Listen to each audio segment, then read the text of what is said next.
All right, good morning, everybody, and welcome to the February 28, 2023 Board of County Commissioners meeting. Would you all please rise for the Pledge of Allegiance? I pledge Allegiance to the flag of the United States of America and to the republic for which it stands, one nation, under God, indivisible, with liberty and justice for all.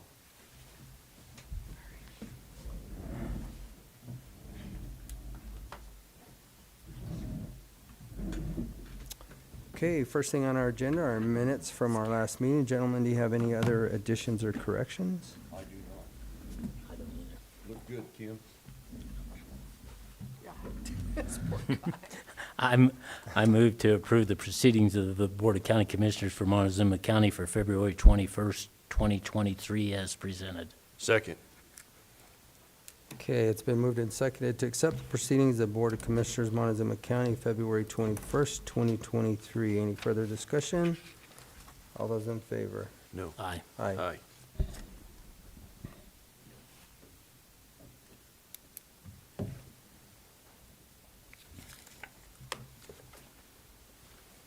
Okay, next up we have our planning.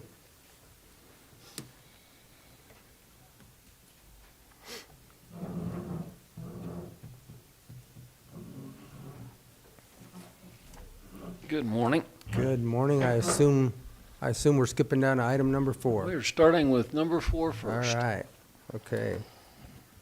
Then you can sign away. So the Dentons are applying for a boundary line adjustment between their two properties. They would like to convey 9.5 acres more or less to their property to the north where their residence is.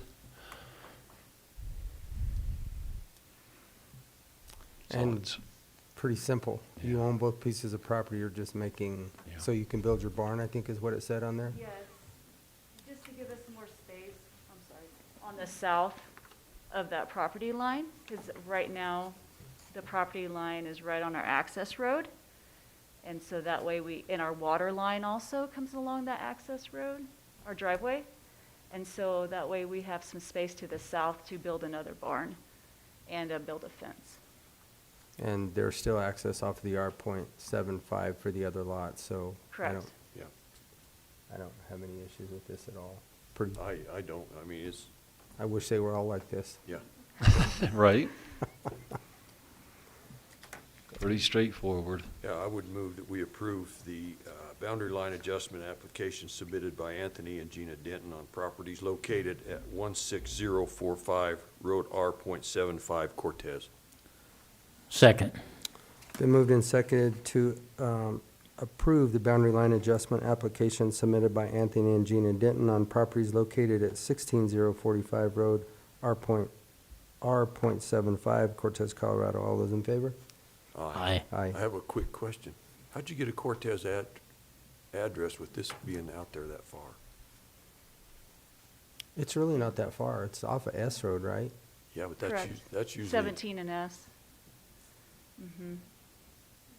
Okay, I think everything out Ev- there is all addressed Cortez. is that right? Yeah. I thought it was Areola or, even far as Lewis, that area. I don't think so. Okay, Okay.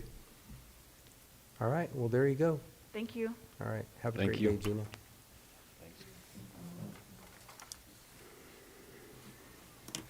And then our other 3 items are signing previously approved subdivisions, PUDs, and high impact permits. Okay, roll them out. Get those fingers ready. Warm up that pen.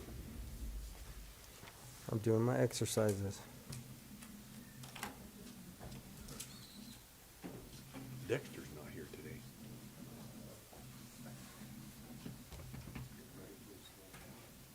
Well, it said that it's, the wind's blowing hard out in his area, and there's already 10 to 12 inch drifts.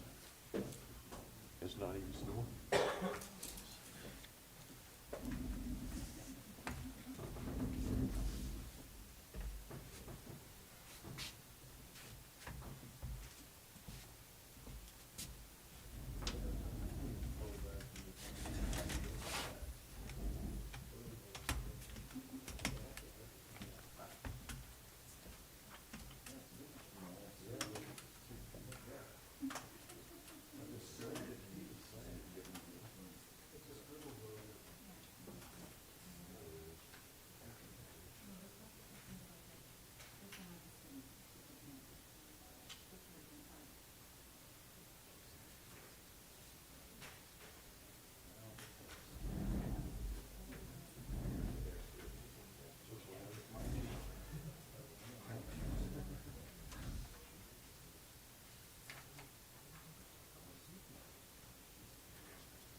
I don't know how accurate that is, so when that number comes over, I know what the chart says. What the water decides to do. Exactly.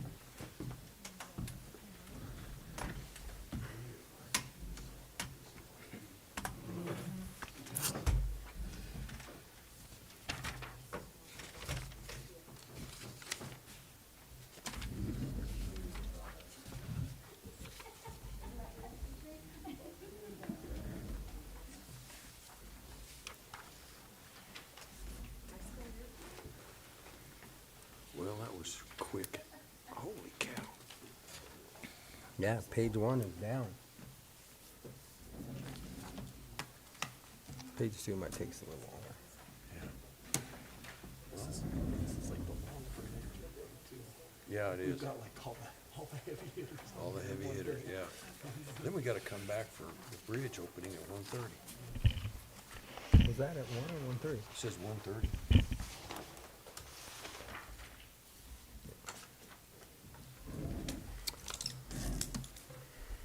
That's all we Okay. have for this morning.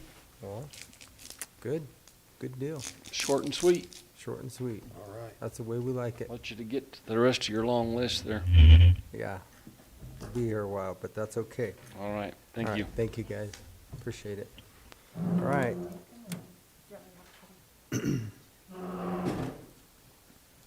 Moving right along, we have our public comment session next. The Board of Montezuma County Commissioners welcomes you to this meeting. Person speaking during public comment will be limited to 3 minutes, or depending on the number of people wishing to speak, it may be reduced to allow all members of the public the opportunity to address the board. When addressing the board, please state your name and address for the record prior to providing your comments, and comments to individual supervisors or staff are not permitted, and participants may not yield their time to others. And with that, the public comment session is open. Okay, seeing none, we'll close the public comment session, and we're going to jump right down to our committee reports. And I don't see social services, public health in the room. They might be coming down the door.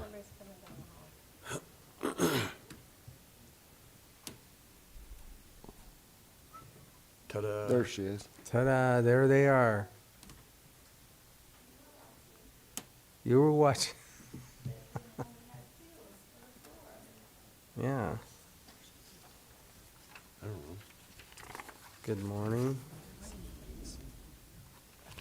Do you have the one I need to sign, Kim? It's usually this one, Okay. the one she gives you. Just sign this one? Yeah. Okay. All right, gentlemen, if you want to take care of the proceedings and payables, we can do that first.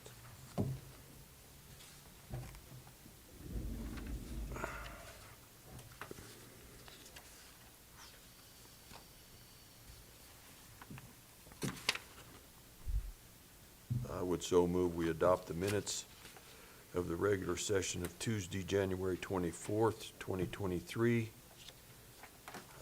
for social services, and also approve the financials in the amount of $1,983,423 and a nickel.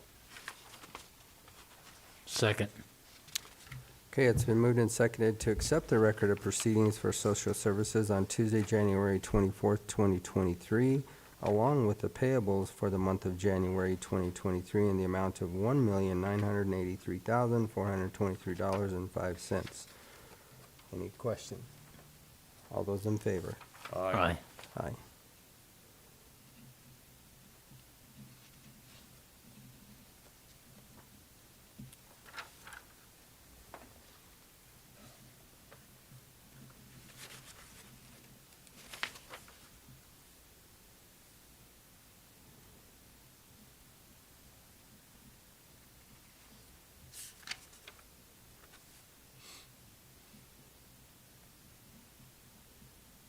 Okay, what else do you ladies have for us? How is your reduction of services going? Doesn't that start, did that start, it starts in March, right? So Yeah, we really SNAP don't know yet. benefits, Yeah. What have you heard? What's, Okay. Okay, how about the extra money in February, so that everybody got what they were supposed to get at the beginning of the month, so that they would, get that, I guess, maybe, I don't know, exactly why that they didn't send it out until the 19th of February. And there's lots of phone calls.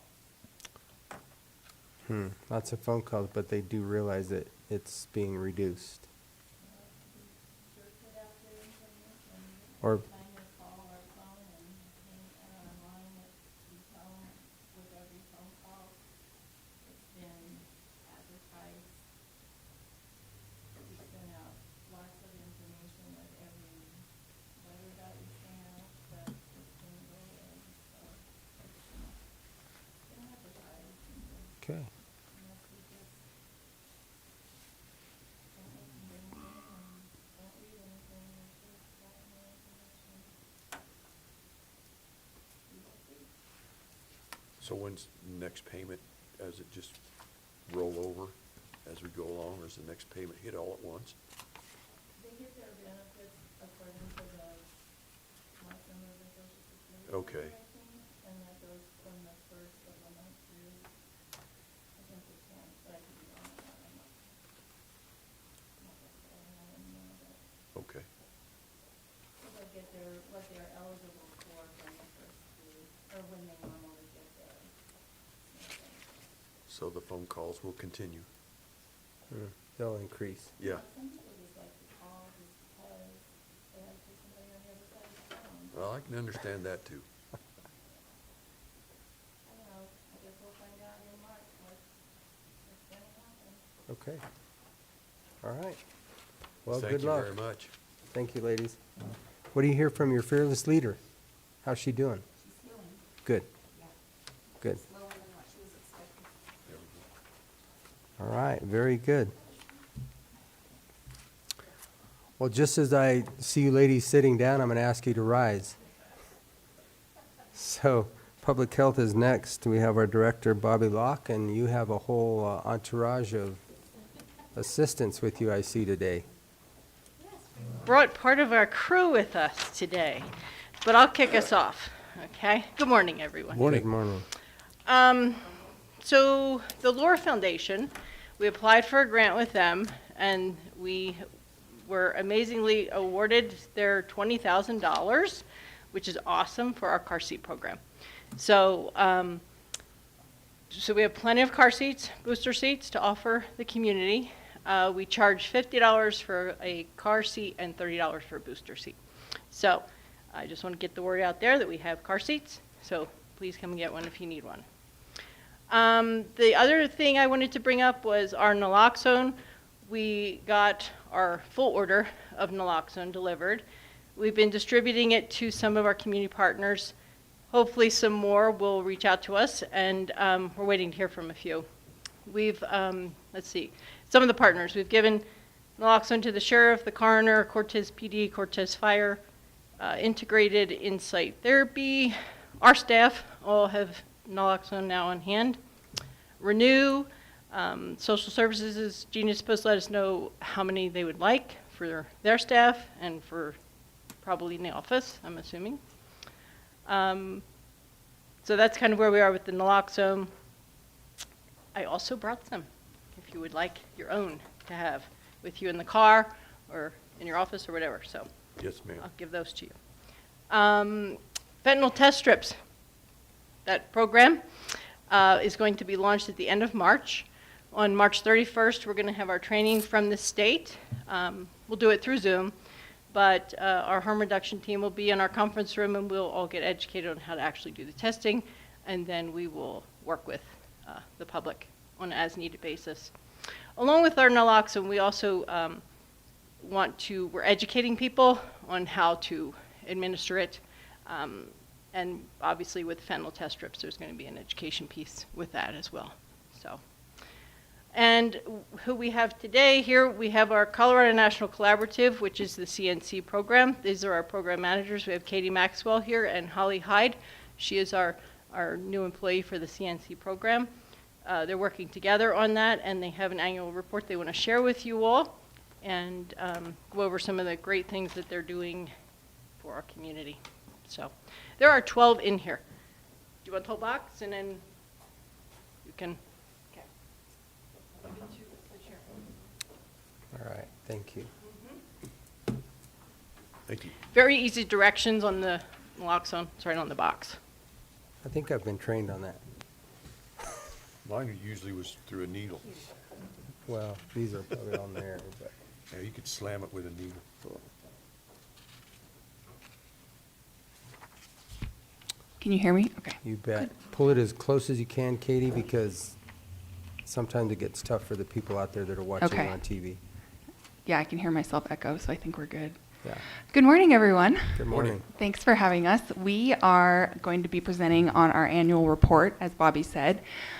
We did this last year, Arlene and I did this, and I think it's just a good idea to give you all a snapshot of what we've been working on this past year, and also give you the opportunity to meet Holly, who's the new Arlena. So I'm not going to go through everything in this. We're going to kind of just do an overview, but please feel free to take a look later and contact us if you have any questions.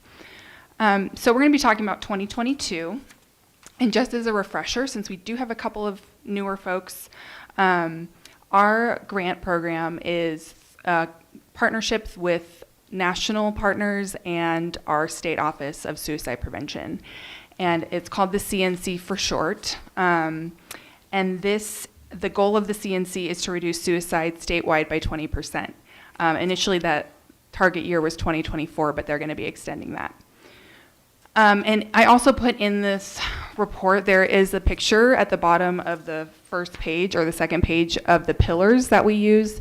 This is called a comprehensive model. It means we cover a lot of different areas, including economic security, lethal means safety, postvention, connectedness, education and awareness. There's a lot of areas that we cover. And currently the CNC has 8 different regions that it's focusing on. I didn't put a map in here, but those are Montezuma, La Plata County, Pueblo, El Paso, Mesa, Jefferson, and Larimer. And then there's also the Tri-County Health Network, which covers 6 Western Slope counties, including Delta, Montrose, San Miguel. And we started as, and pretty much are still the most rural of those counties, so we bring an interesting perspective. In 2019 was when Bobby and Laurel accepted this grant funding, and then Arlena Yazzie came on as coordinator in 2020. Then they got additional funding, and I was able to come on in 2021 as co-coordinator. Arlena has since left for another position, and so we hired Holly on in November.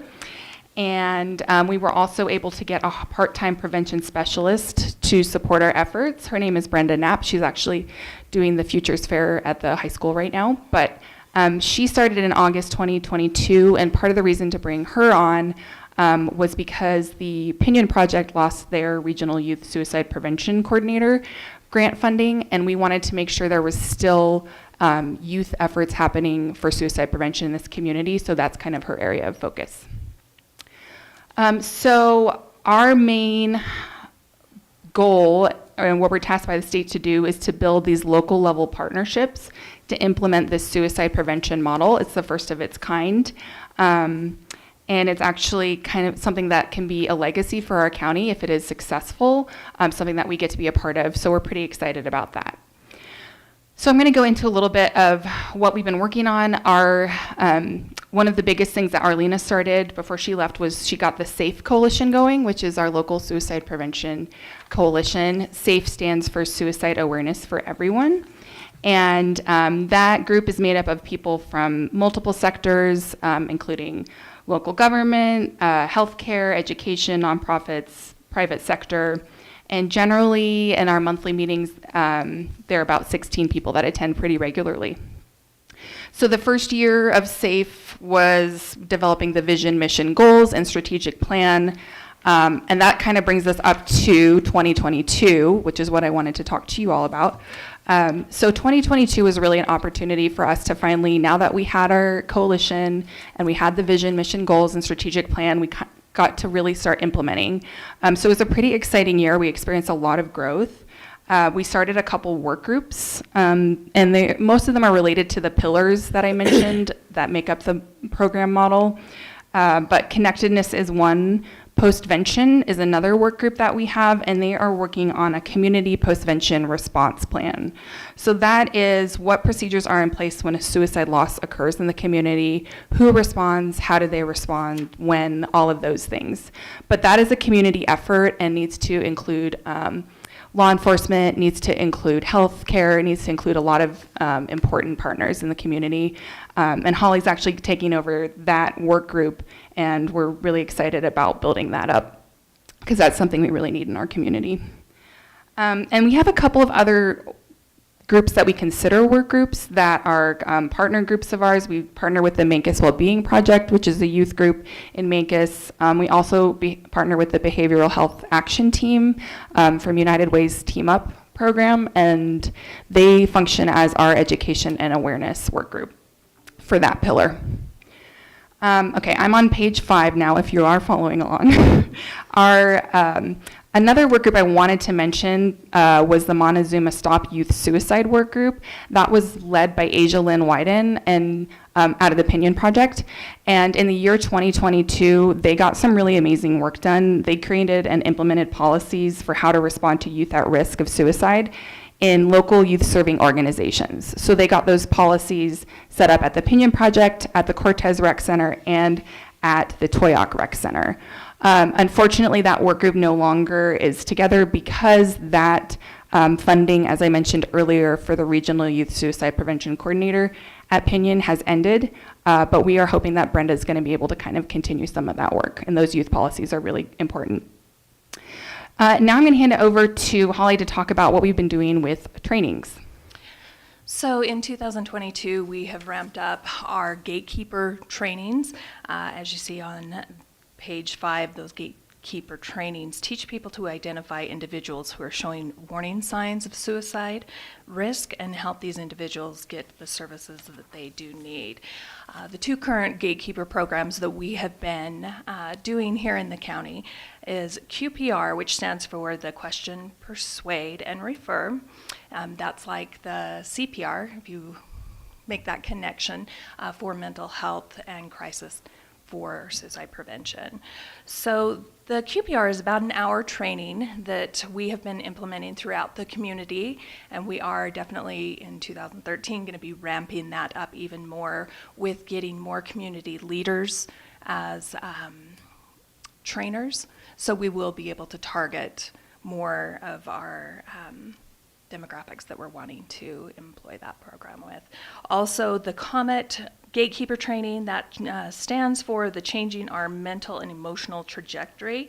That is also a gatekeeper training. However, that is reaching people before they are in crisis. So great program. We have been training, let's see, we had 9 that we trained in February, and we do have another gatekeeper trainer session coming up in March that it looks like we're going to be training another 11 additional trainers to be able to implement that COMET training through their organizations. So both of those have been key in what we are trying to implement into specific demographics. Those would be the veterans program, the seniors program, law enforcement, courts, and first responders, obviously our youth, and then high-risk populations as well, so we can reach more. And then also we're going to be implementing that throughout the county through county employees. So we're looking forward to that. Okay. And then, you guys. Yeah, so I'll mention the Rise Walk. I know I kind of gave a debriefing after it happened in September, but we did have our first Rise Walk, and Rise stands for Restore, Illuminate, Support, and Educate, and I'm glad that's written down because I can never remember. But it is a suicide awareness and memorial walk, and it does happen in September, which is I think it's International Suicide Prevention Awareness Month. So the first one happened. I did include a couple pictures here. Really successful event. Had over 150 people, which was a lot more than we'd hoped for the first time. And I just want to mention that the second annual event will be happening on the same weekend. It's on September 9th this year at Montezuma Park. So put it on your calendars. And then moving on to page 7, we this year really were able to build up some of our community partnerships and collaborations, which has been exciting for us. One of the areas that we were able to do this, we did a community info session, and we partnered with both Axis and the Pinion Project to talk about what suicide prevention is. This was at the Cortez Library in August. We also talked about what work is happening in the community around suicide prevention and how community members can get involved. And a number of people signed up for our gatekeeper trainings at that event as well. We'd like to do more of those in the future. And then another one that Holly kind of started to mention was our work with veterans. This was a big area of focus for us this year, and I know I already shared with you the Veterans Mental Health Report a few months back. Since then, what we've done with that is been able to build a partnership with the DAV, the VSO, Women's Veteran Group, and other veteran community members, and we've been meeting bi-weekly at the DAV. We're calling this group the Veteran Champions Group. And we're talking about some of the findings from that mental health survey, which were that we need more opportunities for alternative forms of therapy for veterans in our community. So some of the ideas this group is working on include things like equine therapy, and then also social events like fly fishing trips, community service opportunities, family-friendly barbecues, and also peer support groups. So we're exploring those options in partnership with Axis and the Farmington Vet Center. And then we actually just scheduled our first social event, which is going to be on May 13th at the Annex. It's going to be a family-friendly barbecue. So we're putting that together. Another exciting thing that happened was the Medicine Horse Equine Therapy Center near Mancos was able to get some funding to provide group and or individual equine therapy sessions for veterans. So if anyone is listening to this and is interested in taking advantage of the opportunity, please contact Medicine Horse. I forgot to include their number here, but they are very happy to work and provide that support for veterans, and we're very excited to have that funding for the year of 2023. And that brings us to what we're looking forward to next. So going forward in 2023, we have 3 goals that we are going to continue to focus on, which is to deepen and grow the community partnerships with veterans and their families, with older adults, the ag community, law enforcement, and first responders, school, and local medical systems. We are currently in talks with the Sheriff's Department to do a community roundtable that will host the Sheriff's Office, EMS, fire, and other first responders, so we can have a community roundtable event and discuss what we need to do going forward to help support them in this. Also, just increase community awareness through our work, through online presence and communications, and build structure and support around our community with the post-vention aftercare program that we are going to be working on. Our post-vention work group is currently working on policy for that currently. We also have a barrier that we run into in our county with data collection. That is something that we've been struggling with in our data group. We do have a community event coming up on March 15th that is going to be at the Annex from 5:30 to 7:30. This is going to be information surrounding understanding of the Healthy Kids Colorado survey and how that affects the data statistic information that we receive from that, and all the organizations in our community that use that data, whether it be grant funding or to grab promotional and prevention programs for our youth here. So we would like to invite you guys for March 15th. Again, that's going to be at the Annex at 5:30 to 7:30. That we would love any additional support that we can to understanding that data and how important it is to not just our organization, but to many in our county.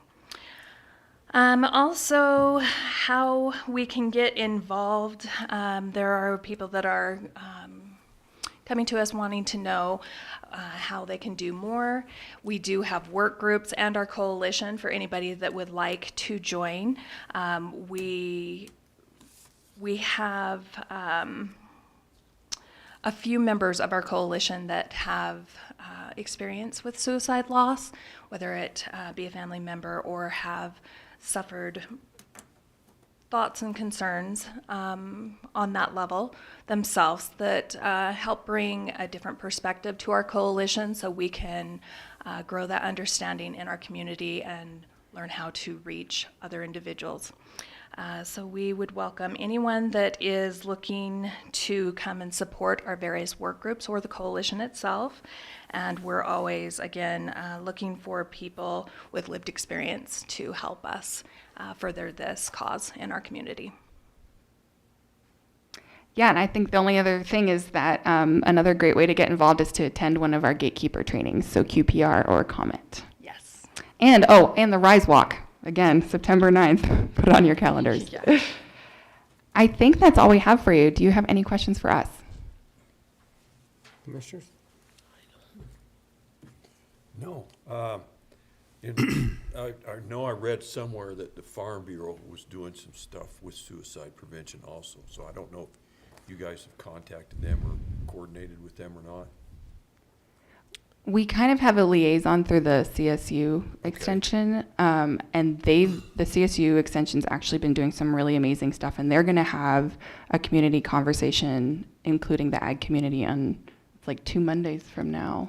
Yeah, it's a listening Yeah, I think session. CSU is getting ready to really launch some neat stuff. They are, yeah. Yes. And they have been so great about keeping us involved and included in that process. So then you guys are working, because I was going to head down the same path with this, as you're talking about your working groups and your coalitions. Something that I learned a couple of years ago that I was really not that in tune with, but I just pulled it up here real quick. And it says aging farmers in our area are greater at risk of suicide, that the study finds, and it's just because they're 65 years or older, which is half of the farmers and ranchers basically within our community. Which Commissioner Copenhaver and I really noticed that last year when we attended an outing, and it's like, I looked around and I'm by far I was youth. Yeah. And I'm not youth, but I am. Yeah. I mean, in comparison. So I guess, as you're looking at your, looking forward, your 3 bullet points, and I realize that they're all necessary, but between the agricultural community and the veterans, do you see what's higher there, or those are 2 of your focuses, but which one do we really need to be focusing on the most? Well, that's a really good question. And we generally we're trying to prioritize all these populations that we think are have the most need. We do have a little bit of an issue with the data collection on the local level. We don't actually know for sure which one of these demographics is struggling the most. In our county. Now, we have regional data and state data, but a lot of times our information from our county gets suppressed because our numbers are so low, so they could be easily identifiable. So that is what our data work group has been trying to get through the last year and a half that I've been here. We've tried to partner, the coroner's been a great partner. We've tried to partner, we're working on partnering with Axis and the hospital to try and see if we can get more information about specifically what's happening in our community so we can better direct those services to the right people. But like you said, like all of these groups that are listed in here for our focus this year, we're kind of trying to deem them equally important until we know better. Right, Okay. and, I mean, with the hospital and access and providers, it's tough to break that barrier between patient privileges and privacy. Yes, than- there's than so anything much else. that we can't get. Been dealing So, with that quite a bit. yeah, it's an ongoing challenge that we continue to work with. But I do think we're starting to make some headway. We're kind of looking outside of the box at different ways to get information, and partner with places like Medicine Horse, and they're able to give us different kinds of information and things like that. So one of the other things that we are doing is we've implemented community QPR and COMET trainings every month in Cortez. We'll be rotating between Mancos, Dolores, and Cortez. So there will be these trainings available to each of those communities every month, and those will be held at the library, and we'll be putting out more information about that. But one of the other things that we wanted to address was the COMET training program. That was developed by was it the Colorado? Through northern Colorado, but it was based upon the ag community that they created that gatekeeper training. So it's focused on that, and it has branched out to other demographics as well, and we've been able to implement that into different populations. But it was specifically for the ag community. And we've found it to be successful here. We really like it. And Commissioner Stevenson was a trainer for that, you might remember. Okay. Do you see any links between people with harmful tendencies, like drugs, addiction, stuff like that, are more prevalent to suicide? Statistically, yeah, I mean, I don't know that it is, that we have statistic information that states that for our county, but definitely those that struggle with any type of mental illness are at high risk. Okay. Yes. Yeah. And we do see intoxication in a lot of the suicide deaths. Right. That was one of the from the state that they had said that intoxication, that our county was a little bit higher than the state average for intoxication. Yeah. But it's difficult again with, again, as Katie had explained, with our community and how the state does suppress that information, so it's not identifiable. It's tough in this region. Who are you trying to contact at the state? Just for my general knowledge, we can maybe put pressure somewhere that we're not getting. So we particularly deal with the Office of Suicide Prevention, and Department of also- Public Health and the Environment, and they Right. have a data team. and then also with our gun violence prevention program. We work with them as well. Their statistic of rural people are probably 2 times more likely to commit suicide than people that live in cities, Urban, yeah. urban areas. Part of that, I think, there's a lot of different causes, but some of that has to do with these people are not going to spend their whole life savings and their farm and everything else and put their family in jeopardy by trying to go through a bunch of treatment when they know they're not going to survive it. So they take this other way out. And that's a tough thing to, people, when they realize that their whole life, they're going to have to spend everything they've worked for their whole life in order to treat something that they have and they're still not going to survive it. They take this other way out. And it's a thing, I think, there's a big issue as far as rural people because they're very Most of them are very conservative, and they're not going to do this treatment deal. So I think that's, I mean, I think there's some way that, if there's some way you could work at providing services to them without them spending their whole life, they didn't have to worry about that. That Yeah. might prevent a lot of this. That's just my opinion. I think you I make a mean, good it's just- point, though, about how expensive treatment can be. And that is why we're wanting to focus on some more alternative methods. Because you're right, it's not realistic always for everybody to just, end up their lives, change everything for something that, yeah. And so that's one of the things we're, constantly talking about, specifically with the veterans, because that's what they told us in the survey was we need other methods of support. And So one of the things that comes to mind, I'm sorry, I had this written down on my phone, but what bends the needle the most is having connection and having support systems, right? So we are faced with rural issues. We are faced with things that the state in the Denver area do not recognize and see. And it is an ongoing work, but we are dedicated. We do have a team of 3, and we do have very committed people on our coalition. So, again, we would love to invite more people who have a passion in kind of sewing together and tightening our community so we can catch more people before crisis happens. And I just want to say that we do have a higher suicide rate as it relates to the state and as the state relates to the country.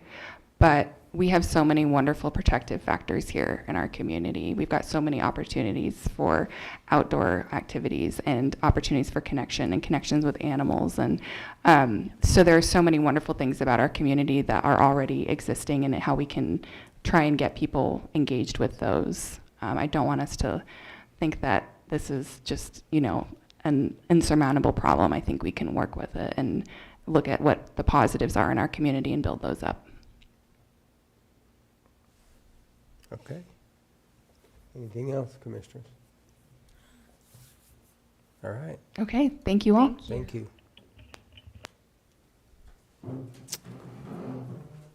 So before you leave, I have one more question for you, and you know what it's going to be. I have to ask it.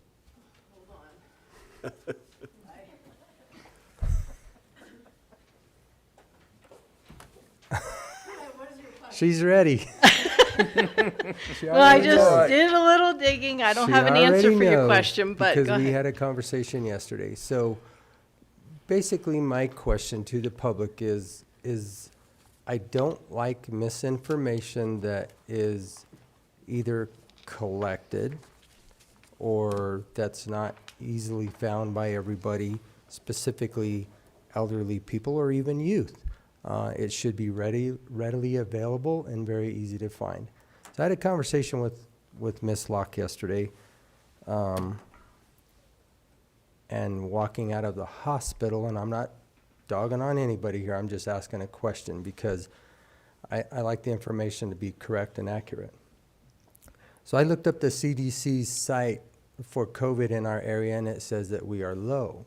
However, at the hospital, they say that we are high. And I can't find a map that represents that. So I called Ms. Locke and I said, I want the right information to be out there, and I think that we owe that to our community, that it should be the accurate information. So there's my quick question. And I agree. what's the digging? So I looked this morning, fresh off the press, I guess, before I came over here, so I knew exactly what was on the CDC site. And the CDC COVID community level right now says low. Then you go to the CDC COVID tracker, that says low. Then you go to the map showing community transmission, that is high. So there's a drop-down menu, and depending on what you select, you get different answers, depending on how they look at the population. So looking at community transmission, our levels are high on the CDC site. If you look at, we live in the Four Corners, you look at New Mexico, Arizona, Utah. This morning, New Mexico had no data there. Yesterday it was red. Today it's white. So I don't know what happened there. And the other two states are red. So our region, the Four Corners region, has high transmission right now, according to the CDC. When I go to CDPHE, the 1 week incidence is medium, and the 2 week incidence is high. Now, locally, our numbers locally. We have had an uptick in cases compared to previous months. This is exact numbers. We have 39 cases for the month of February. 21 of those 39 cases, which is a huge chunk of those cases, are all affiliated with long-term care. So that's the community right now that is seeing an uptick, is long-term care facilities, residents and employees. So in the past 7 days, this is a more specific, in the past 7 days, 5 of our 9 cases were long-term care. So our increase is happening in a high-risk population in our long-term care facilities. Is that, I don't think the message changes. I think it still falls on, for the community at large, still falls on individual responsibility for yourself. If you're an individual who feels at risk, your physician feels you're at risk, if you're comfortable wearing a mask, wear a mask. If you're not comfortable being around a lot of people, then don't go out. Don't go to the movies. Don't go to places where, your ventilation is less. All those measures that they've been promoting and we've been promoting since the beginning of COVID 3 years ago are still in place. We're definitely not where we were 3 years ago, right? Even across the country, we're not. So this is a virus. It's going to stay around. It's going to come and go. We'll probably see an increase possibly after spring break. That is what happens, when people congregate and people do different things. But there's measures in place that people can take and make their own decisions for themselves. We have vaccine.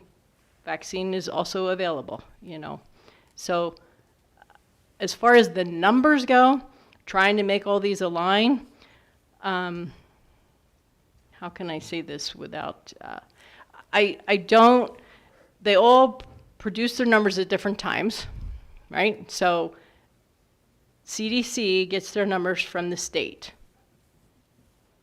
The state periodically has data entry dumps, okay, where they have massive amounts of backlog, they dump it in. That can impact numbers too. So it is a tool to look at, but I've given you specific numbers for this county of what we have. And again, keep in mind, there's a lot of people self-testing, right? Sure. So, we don't have that, right? So that's where, again, the individual responsibility goes. If you go somewhere and somebody's hacking and coughing and appears to be sick, go down a different aisle. Don't hang around people who obviously are sick. It's just using those judgments. But as far as trying to get the CDC and CDPHE and all those align, that's part of the reason why we stopped posting numbers. Correct. And I guess that's kind of where I was So- headed. It's like, stop looking at the numbers because the numbers are being skewed. And to your point of data collection, be very cautious with your data collection because of, realize that, I'm going to say this because it was an old saying that was used many, many years ago, is that figures lie and liars figure. So some of these things are so skewed when you look at the whole websites, everything that I found said low, low, low, low, low. So it's misinformation. And then you get it on the other side. I couldn't even find the map you were looking at. And then it says high. And that's where people get afraid. And I don't think we should live our lives by fear. Right. So be cautious with the data collection and make sure that it's absolute and that's real. And it's for our community and focus on our community. Because when you get these data dumps that are not correct, then it skews the whole methodology, and then we have different people will look at it different ways. I look at it as low because I'm out in the community, I'm out there every day, and I definitely see that it's low to, I And wouldn't say truly, nothing, but Yeah. the point is be very cautious, and when somebody tells you that it's high, make sure that you know what they're talking about. Is it because of it's the transmission rate, or is it because it's really low, and then where is that data coming from? So obviously it's coming from the long-term facilities, which is not our everyday lives. So it was a conversation I had with Ms. Locke yesterday, because I want to have the right information to our community. I think as leaders of the community, it's up to us to make sure that our community has the right information, and it's in long-term healthcare facilities. At not the moment, average. that is what's going on. And these numbers, this 39 caseload in the month of February is higher than we've had in the past few months, you know. But again, it's a pocketed disease spread at the moment. And, you know, it's a virus, it's going to shift and change as the winds change. So I don't know. if you look at the real data, break this down in a different way, is you now have 19? There was 39 cases and 21 of them were in a Okay. facility. So break that data down between 26,000 people, and what's that number? Right. You can't even, you can't even make it Yeah, I know register, so. one test that was given, and it was a quick test, tested positive, and the long test came back negative. So, which is getting reported, you know. I'm sure somebody jumped on the positive test real quick. Yeah, and that is supposed to be shifting where, because you know, all these home tests and we still have tons of home tests, so please come and get them if you want them. But it was initially that they were asking people to report those home antigen tests, you Right. know. I would say probably 3/4 of the population wasn't doing that, but there was 1/4 of the population that were reporting that. That is no longer going to be counted in the system moving forward. They are not going to be counting. A lot of things are shifting, even from the state directives, as far as how the money will be spent and when the funding ends and all this kind of stuff. So those home tests aren't going to be added into the numbers. So. And I'm really curious to see the numbers come May 11th, what they're going to do after the public health emergency ends. Or it can be extended. Yeah, but we'll see what happens. Anyway, Yeah, and again, I really fall back on its individual responsibilities. Do what you feel is right for you. and I 100% agree and with individual personal so. responsibility, because if you're being responsible for yourself, that's the best thing that you could possibly do. Yeah. So, Make the Okay. best decision for you, but be cautious when you're looking at just data, because obviously I looked at a lot of data yesterday, and and truly trying to align them and making sense of it is Makes no you sense could at all. you could really spend all day doing that. And I'm, you know, as you hear all the things that we're working on, there's a lot of other things we're putting our time into now. That I think are more appropriate and prevention and education driven. And, you know, the COVID prevention and education tools are still there. We still help people through those. But spending our time looking at numbers and trying to make sense of it just doesn't seem like the best use of our time. So, anyway, thank you. thank you. You knew I was going to ask. I did. That's why I. Thank you, guys. I have one more, Ms. Schaefer. Yeah, I'm sure. I have 4 of you, so I couldn't leave one out of the mix. Good morning. Good morning. Can I start just real quick? 'Cause I agree with you on the data, and I think that's why it's really, really important for us in Montezuma County to collect our data, whether that's on our Healthy Kids survey or our own survey. So we're really pushing for that. We actually just scheduled a meeting with the state with a couple of our different groups and teams, because we want to be able to collect our own data. I agree. on certain Our own things. data for Montezuma County is more significant than Yep. anything that they collect on the CDC or CDPHE because it's skewed. Obviously, we had these conversations through 2020, 21 of what they were reporting that were not true or were, Right. I should say inaccurate. Right, and when we don't have our own data, we have to go regionally. And we are so different than La Plata County. We are different than Dolores County. So it's super important to know what to ask for and to ask it and make sure that you're doing it thoroughly. So we're working on that too. So what did you have for me? Nothing. I Okay. just didn't want to leave you out. Oh, okay. Well, good, I because, saw her come in with all of you, and I couldn't leave you out. well, I appreciate that.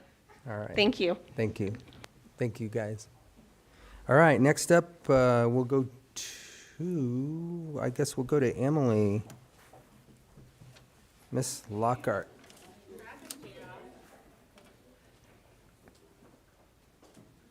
Y'all don't have to leave. She's got a lot of really critical information that you should really hear. Data. It's, Yeah, I don't have any data right now. Emily, you have a whole bunch of files, so you will have to guide me which one you want. Okay, I'll cue you. Well, first I'll just start by letting you all know, as of 1 p.m. today, well, I guess maybe yesterday, we have a new program assistant who did onboarding with Lynn, so we are fully staffed. So it's pretty exciting. So Tierney Wilson, who she's at I was listening on the YouTube at the Futures Fair today. I know some other people are at that as well. So she's hit the ground running. She knows the program. She has 6 years of experience being an intern with the 4-H program, grew up in the program. I don't know if you saw, the Journal did a nice article on her, and so we've had a lot of people reach out and congratulate her on being in that position. So really excited to have her. And then so we'll be adding our program assistant, and he'll be helping with the horticulture and 4-H program, and really just supporting any of our programs wherever it's needed. So I think that'll be really great to just be able to slot in and support. So like this weekend, I had a master gardener there was a community garden meeting at the Common Ground in Cortez, so I had a master gardener go, but in the future, like, he could go to things like that. Okay, so those are our big updates. Very excited. To kind of show off our office, then we're going to have an open house. I think that is one of the documents in there. So we're going to do that on March 6th from about 3:30 to 6:30 p.m. People can just stop by, say hello, have a few little light snacks. I've already had people say, oh, I want to connect with you, and so could I just stop by and learn more about your programming. So really low key. There's no agenda, no presentations. Stop by, see our office, meet the new people in the office. I guess another thing I've been working on is we have an advisory board meeting tonight, but then I sent over a bunch of documents, so I have letters of interest, I guess you could say, for our different committee members, and then I sent over, there's a proposed extension advisory terms, and I looked at it this morning, and I think I have an error on it. So David Temple, 2 years would be 2025. But anyway, so these were the proposed terms. I talked to all of them. I was, people who had been like Taylor, so she's been on it for 2 years. So to finish out a 3-year term, then she has like 1 year left. So I was trying to spread people out in that way. And so Gail Alexander, she would be new to the committee. And then I have 2 more people who I'm trying to add to the committee that would be this year, so that we would have 3 people who would expire in 2026. So trying to keep that spread out. But do you have any questions on those letters, or I guess what do we need to do? I think is all we have to do is basically move to appoint them, and then we actually have this board back to where it needs to be. Yep. Instead of where it was. Yeah, so I think we talked about, it's been a few months, but we have that resolution that kind of outlines how to set up that board. So I'd followed that. I've emailed all of them. They sent letters saying that they'd like to be on the committee. So I think we're in a good spot, and now it's just very clear what their terms are. Yeah, and we've all seen them and read them. They're all in our Right. packet also. So, gentlemen, any questions or do you I wanna- don't have any. Cheryl? Want to move it forward? See what she's got there. I move to appoint the 2023 proposed Extension Advisory Committee terms as presented, a one-year term for Don Bain to expire in 2024, one-year term for Taylor Oliver to expire in 2024, 2 years expire in 2025 for Adele Barrera, 2-year expire in 2025 for David Temple, and a 3-year to expire in 2026 for Gail Alexander. Second.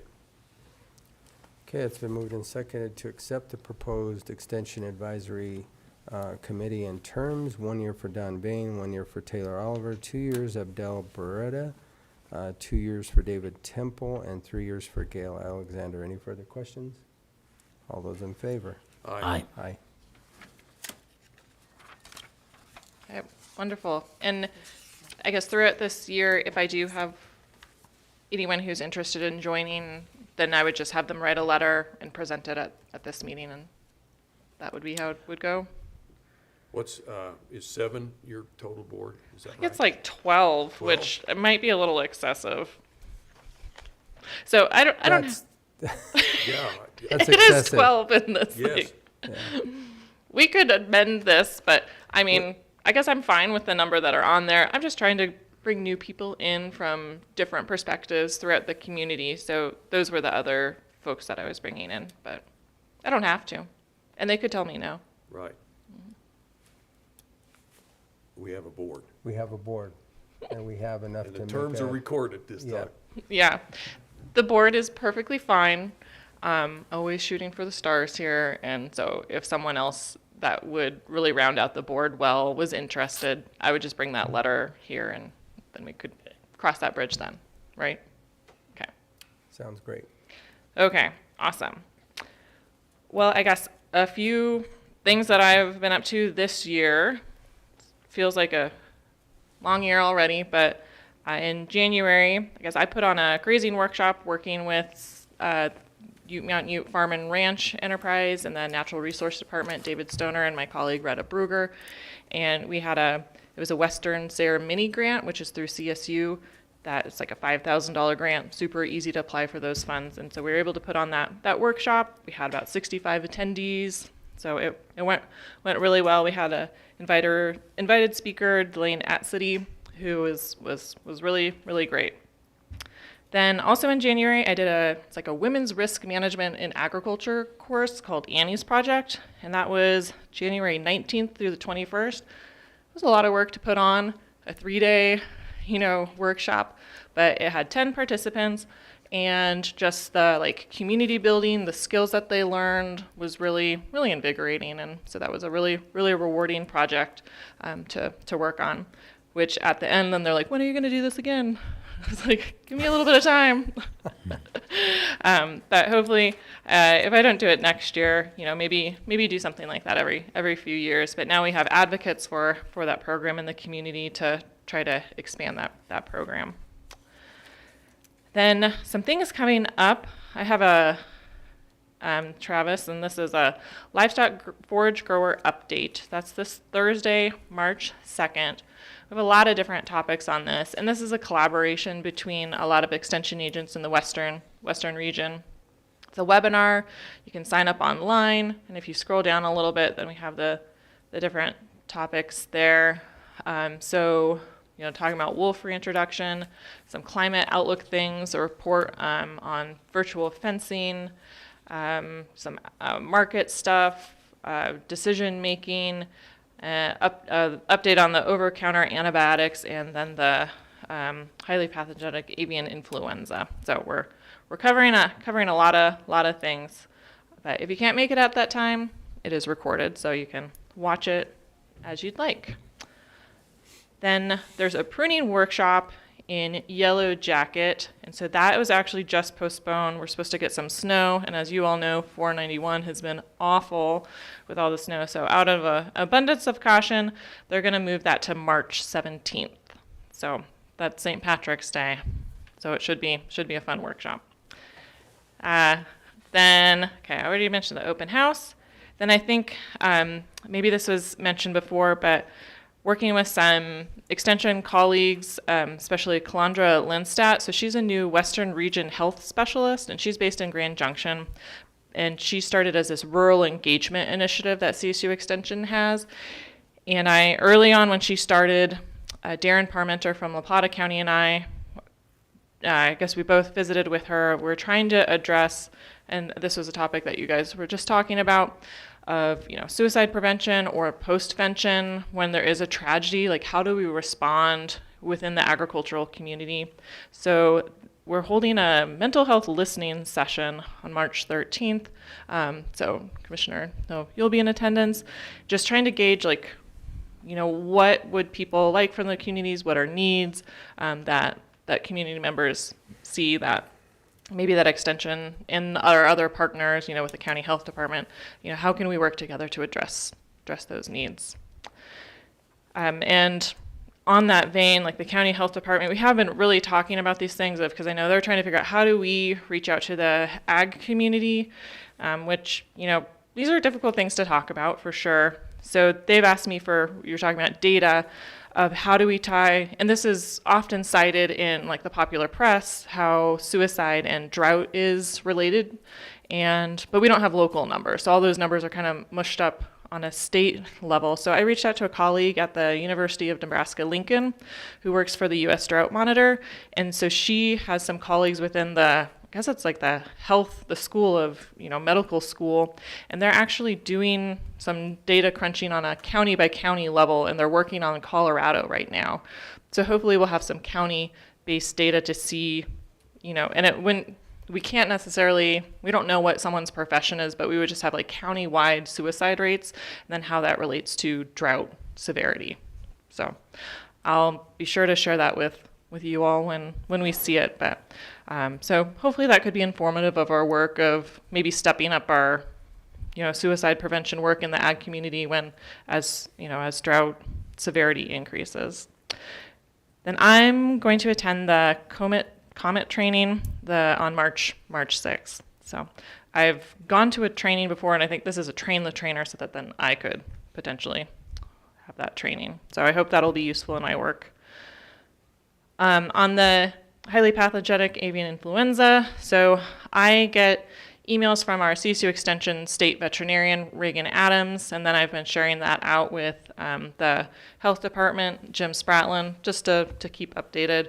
So there's not a lot of local activity on that, but there was a few weeks ago, they did necropsies it was a black bear and a mountain lion that they found evidence that of HPAI in. So there's a little bit of concern about, it crossing to other species, and also waiting for like migration season to kind of kick in with birds to see where this kind of goes. I've also been talking and keeping the Fair Board updated on what's going on, so they can make a decision for fair. But as of right now, there's no regulations against having poultry at a show. It's up to, local organizers to make a determination on that, but we'll just keep posted as we get closer to fair. And I've kept the poultry leaders updated too, like, we just have to keep this in mind that this might be a possibility. So I know they'd be disappointed kiddos, but so the Fair Board has said they'll look to the state for guidance on that. I have a producer survey. It's a custom rate survey. And so this is through our ag business management through CSU Extension, and they develop, so there are rates for different like custom work or renting pasture. And so these numbers can be used for like insurance payments, but then also as like I get calls and someone's like, how much does it cost to do X, Y, Z? And then I can give them a range, as they're creating a lease with someone, or if they're trying to figure out what to charge someone else. So maybe I didn't include it. I have a cool logo. You can check out our Facebook page. So, okay. What else do I have here? So, thought I'd tell you, I'm looking towards the summer already, and I am doing a lot of work through the Drought Advisor program that I'm a part of through CSU Extension and a collaboration with a few different entities. So I've been helping people write their drought plans, which they're fairly optimistic this year. So maybe this is a good non-depressing year as they look out at all the snow that they have. But it's still good to just be planning in general. But I'm working with some colleagues at New Mexico State University they have this NEFA funded grant, and it's looking at organic transition in warm season cover crops. And so the whole idea with this is being able to produce a product with less irrigation water that is going to have higher value. So we're looking for local participants who are interested in transitioning to organic, who would also be interested in scaling up the production of warm season cover crop seeds. So we're also looking at the forage value of those warm season crops and the ability for us to produce those seeds locally. So cover crop seed is pretty valuable. It's just not readily available. Organic seed is really not readily available. So it'd be a pretty specific market, but someone could charge a little bit more for it. So. And so we're doing research projects it's like Las Cruces, Farmington, up here in Colorado. And so we can kind of see those elevation gradients of, in different areas, how do these different crops produce, which is pretty interesting to be able to compare to like us to Farmington. And yeah. Then I also have the Colorado Ag Water Alliance. So they had some grant, it's like pretty easy grant funding. And so a local farmer, he asked me to help him develop like the monitoring of a project that he is doing to explore some niche crops and looking at some like irrigation savings with that as well. So I'll be helping to support him this summer on that. Then I got another call. Someone was like, you volunteered, you said you'd do some soil probe installs. I was like, oh yeah, I did say I would do that. So that's a part of the STAR Plus program. So through the Colorado Department of Ag and then our local conservation districts, High Desert and Mancos. So they're administering the STAR Plus soil health program. And so then I will help install, it's like 8 different soil probes throughout the county on some of these first participants with that STAR Plus program. So that will be really great data for producers to be able to use in their irrigation decisions. And also on water, so Gus Westerman and I were still working on a Colorado Master Irrigator class in January 2024. So still planning on that one. So drought, water savings, alternative crops are all on my mind. But yeah, so I guess, do you guys have any questions for extension? That's kind of what we've been up to. You've been up to a lot. I know, I'm a little tired. But I'm looking forward to being fully staffed and yeah, being able to be strategic on how we address a lot of different community needs. So yeah. I'm pretty curious on the alternative crops, because if kind of to what Commissioner Copenaver was alluding to, our farmers, ranchers are not going to want to lose their entire life savings if an illness hits. But if an alternative crops are out there and water consumption is less and things are better, I mean, it could change a lot of things. So pretty interesting to see what those might be. Yeah, and I was just at this meeting yesterday, and so then the research center, they're also continuing research on, when I was there, I planted Kernza, which is a perennial forage that the Land Institute has developed. So they developed it from intermediate wheatgrass, but it's supposed to produce a grain, but the grain right now is really, really small. So it acts more like a native plant, but they've been selectively breeding it through just natural breeding processes to select for a larger, seed size. So anyway, Katie Russell at the Research Center, she mentioned that they're expanding that project. Sounds like multiple research centers in Colorado are going to be looking at those perennial forages and seeing what alternatives exist on, new niche forages. Because right now, some of those things I wouldn't recommend to a producer, and I don't want a producer to have to spend all their money to trial things and fail. So attempting to get that grant funding to help spark the, what ifs, and see what kind of pans out before asking a producer to do that at large scale and potentially lose money on it. So I think we're all trying to find that thing, but it's hard to replace, really, really valuable alfalfa. But if we don't have the water to support it, then we need to figure something else to replace it. So. Yep. Mm-hmm. All right. Yeah. Okay. Well, thank you, gentlemen. Thank you, Emily. And Travis, hopefully I'll see you this evening. Okay. Looking forward to it for our advisory committee meeting. He can't wait. All right, very good. Yeah. It'll be great. Thank you. You're And just, bringing? What Just- time's your meeting, Emily? 6 p.m. 6 p.m.? just prior to your other meeting. Yeah, that's what I'm thinking. I may swing by. Good deal. Okay, just so that everybody's aware, we did skip over our VSO, our Veteran Service Officer. He's sick, he's not gonna be in today, and then we have our Senior Services. I didn't see Lori, and I didn't get any messages. Do we have her here today or not? She was supposed to be here. I'm not sure if she's sick or not. A whole bunch of Okay. them called out sick Well, today. we're gonna jump over those, but we do have our EM here, our Emergency Manager, Mr. Spratlin, and he has all kinds of good news about, we have snow coming, so get prepared, get ready. Here we go. Yes, it's winter. Morning, Commissioners. Morning. Morning, Miss Kim. Ian, you need to smile more. Morning, boss. So you got my report. It was last week. I missed out on coming before you. I'm here now. Just going to update some of the items in here, just kind of reference and then add some additional to it. But we, our Board of County Commissioners, and with our attorney, we decided to let the declaration for the drought disaster to expire February 4th. I think that was a good move, and we'll see what happens coming this summer, depending on the weather. Don't lose that declaration, all right? No, sir, got it. It's ready to sign, just in case. Water capacity, right now, of course, the snowpack, we're not getting a lot of runoff right now, but we're at 32,637 acre feet in McPhee, and everything's looking good in all the other areas, other than groundhog that we'll fill later, of course. The snowpack came in. We'll talk a little bit about that. You already got your COVID update, right? Pretty much. Yeah.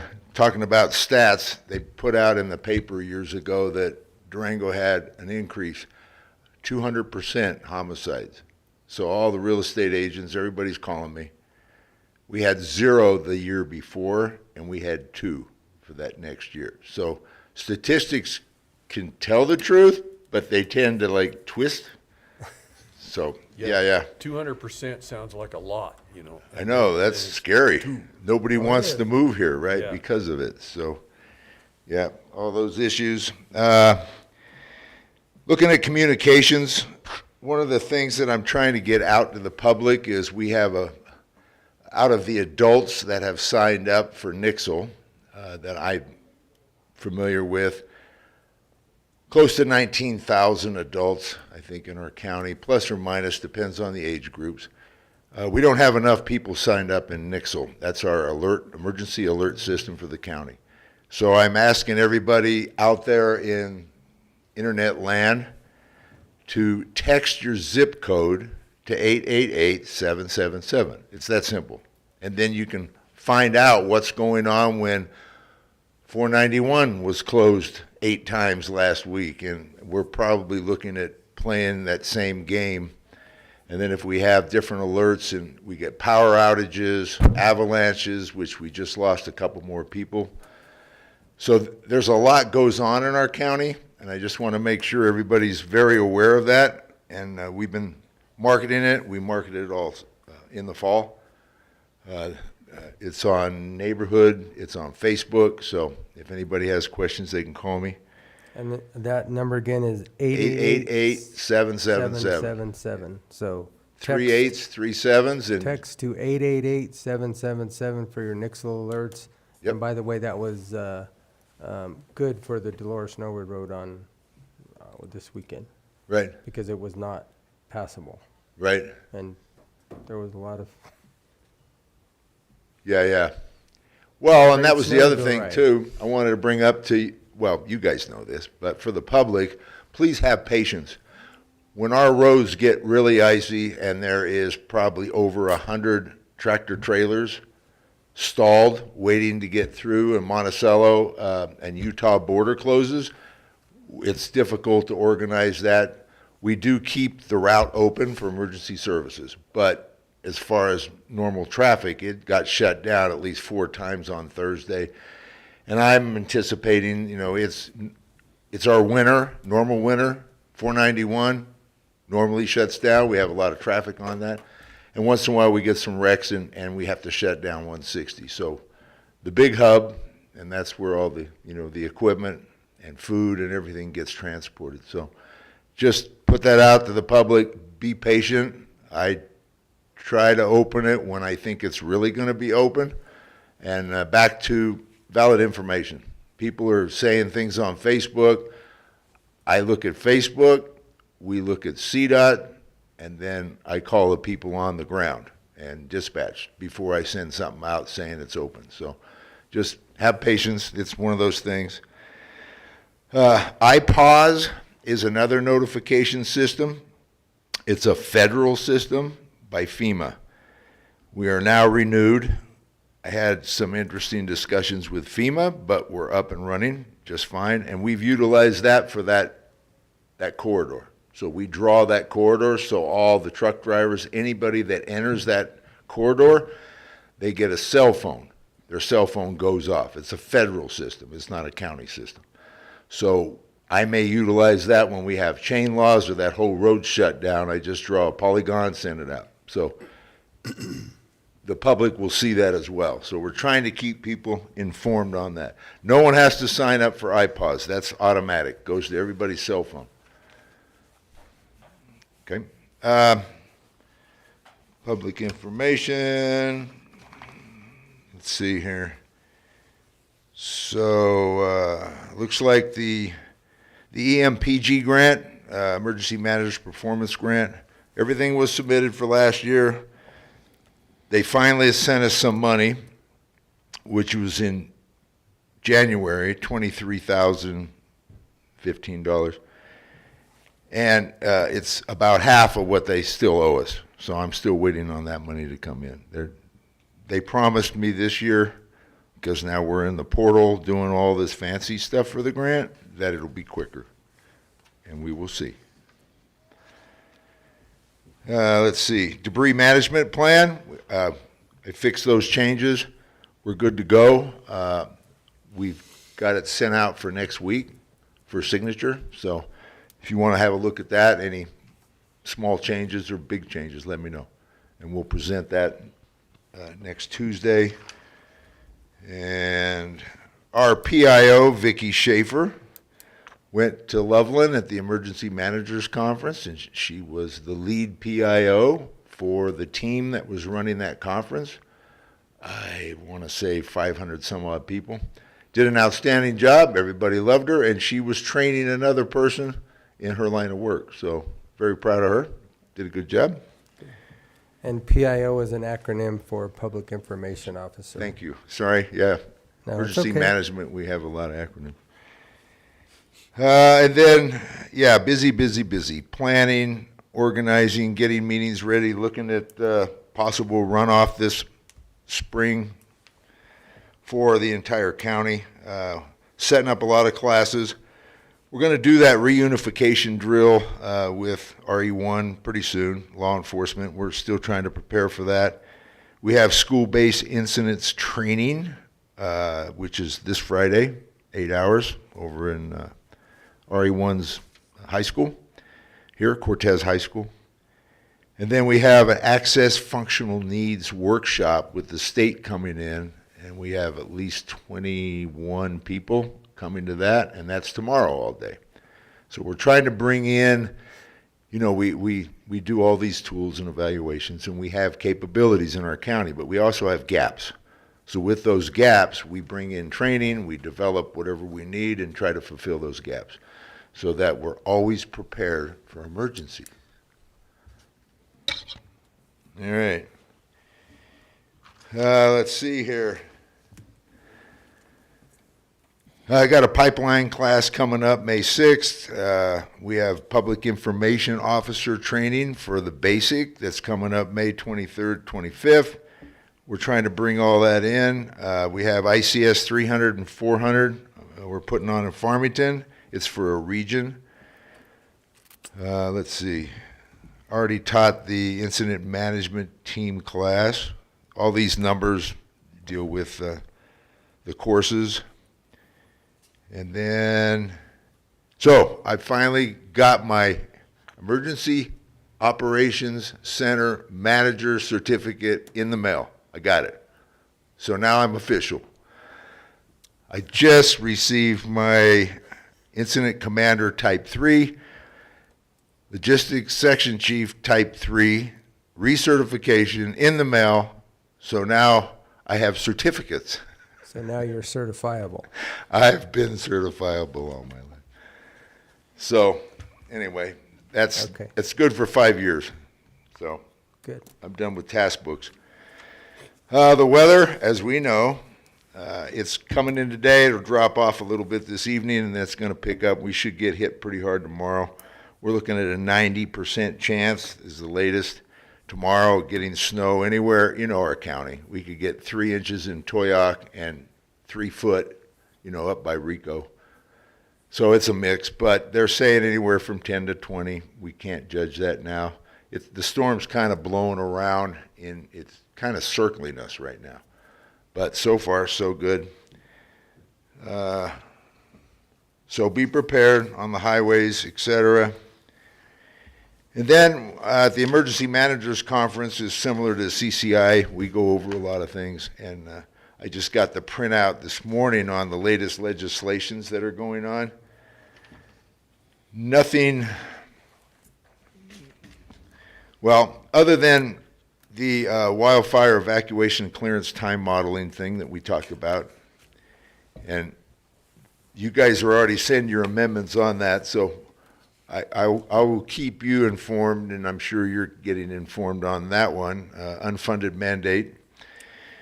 And then wildfire resilient homes, there's a bill there. We talked about the state of disaster emergency and how long that could go. That's been postponed. It's just out of there. We have timber industry incentives bill, civil defense worker compensation bill, it just goes on, fire investigations bill. And then trying to establish a wildfire resiliency code board. So you know what that means. So we may have more codes. Well, we kind of amazing. We voted 3 times at CCI. We took a vote Thursday about midday. It looked like the motion passed to monitor. However, there were some counties that voted twice. So that was a spoiled vote. We came back on Friday during our session, and we never could reach an agreement on that WUI code. Right. So further to come, we'll take that up when we meet on the 16th and 17th. But I can tell you that for the wildfire resilient homes, House Bill 23-1096, we opposed as CCI, so all 64 counties sent in an opposition to that one. Good. The WUI code bill, we couldn't come to a consensus, and we have to have a 65%, whether to take an oppose, an amend, a monitor, or support. So Okay. we couldn't reach that there. But I'll keep you updated on the rest of these as far as where we're at with CCI also. Okay. And I just look at 1 or 2 a day just to see where they're at. So, yeah, anything scares me, I'll let you know. Okay. Well, they do scare me, but we're already taking care of those. So, Right. And I'm going to stop you right there. If you're ready to go into the CIP, I'm going to give Commissioner Copenhaver a couple minutes to walk around. yes, then CIP. We're going to I'm next. take a 2-minute break. Right. We're So good. I see it menacing over here. I'll let you move around.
All right. Thank you for the break. We're back. Now we're going to move into unfinished business, and we have our community intervention program, better known as CIP.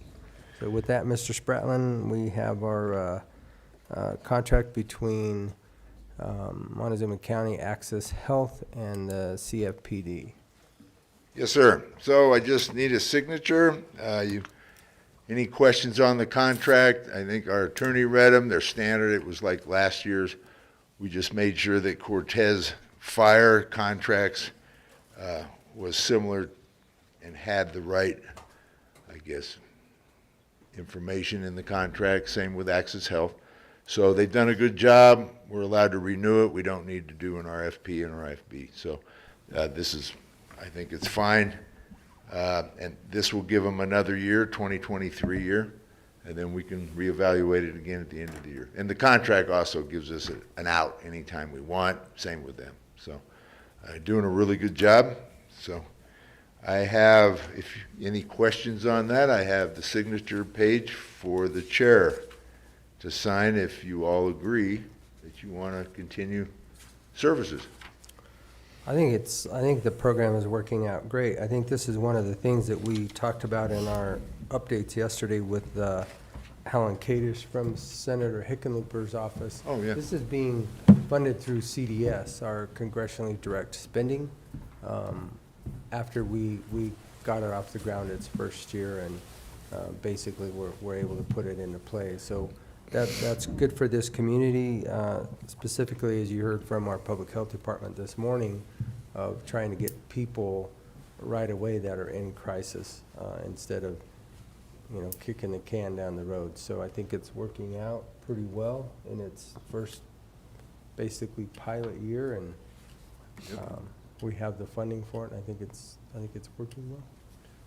Yep, moving forward with it. We're almost done with this current funding through behavioral health of the state. That will end June 30th. There's no extension, but they're actually asking if we want to apply again.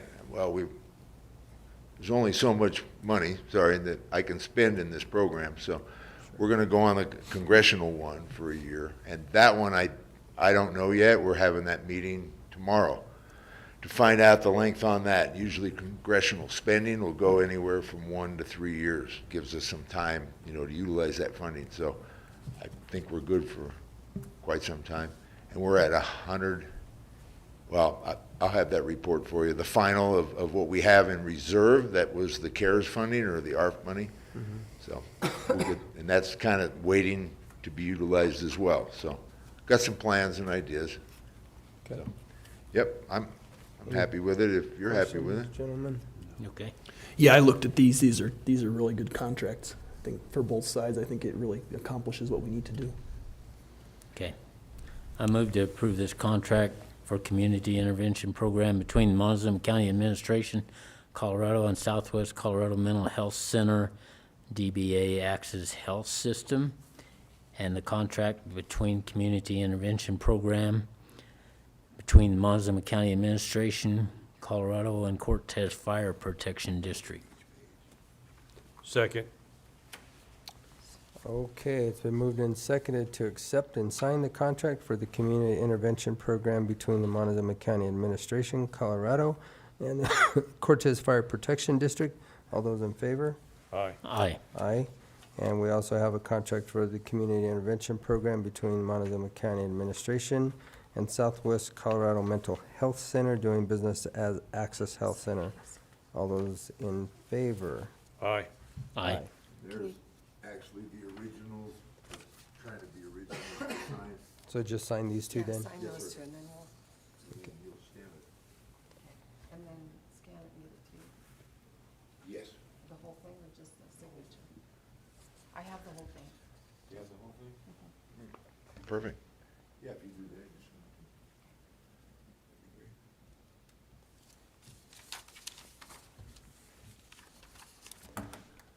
All right, commissioners, that's it. All Any right. questions on anything? Call me. And if you have an emergency, remember to dial 911. And remember, everybody text 888-777-7 to get your next little alerts. Yes, So everybody sign up if you have a phone. Thanks. thank you. All right, moving right along, well, Jerry, you're here, we can bring you right up here right now. I'll jump out of my order here just for a minute. My name's Jerry. I'm from Montezuma County Clerk and Recorder's Office. I'm here with a special events permit for Kiwanis of Mesa Verde for May 6, 2023, between 5 p.m. and 11 p.m. It's good to be held out there at the Montezuma County Fairgrounds at 30100 US 160 in Cortez. This is one of the annual ones they do every year. And I have all the paperwork showing that they're in good standings and all the letters from everybody that needs to be signed.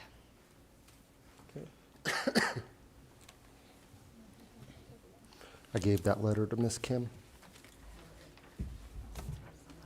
Everybody okay?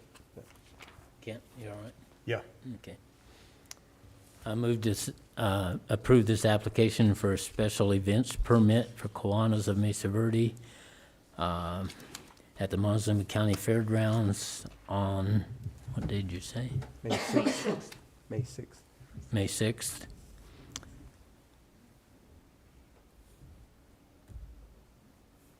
I guess that's all.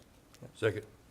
Okay, it's been moved and seconded to sign this application for a special events permit for Kiwanis of Mesa Verde for May 6th at the county fairgrounds from 5 p.m. to 11 p.m. All those in favor? Aye. Aye. Aye. Jerry, would you mind, when you get a chance, send a copy of that to the sheriff, so he has a copy? Already for- have, or I haven't The sent this letter. one, but I've sent everything else. Okay. Okay.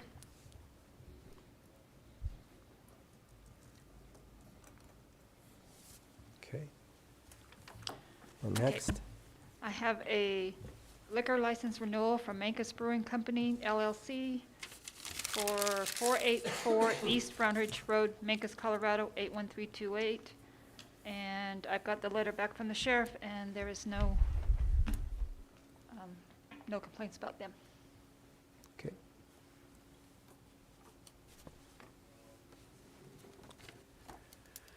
I would so move that we approve the Mancos Brewing Company's retail liquor fermented malt beverage license renewal application. They're located at, let's see here, 484 East Frontage Road, Mancos, Colorado. Second. Okay, it's been moved and seconded to sign the fermented malt beverage license renewal application for the Mancos Brewing Company, LLC, located at 484 East Frontage Road, Mancos, Colorado. All those in favor? Aye. Aye.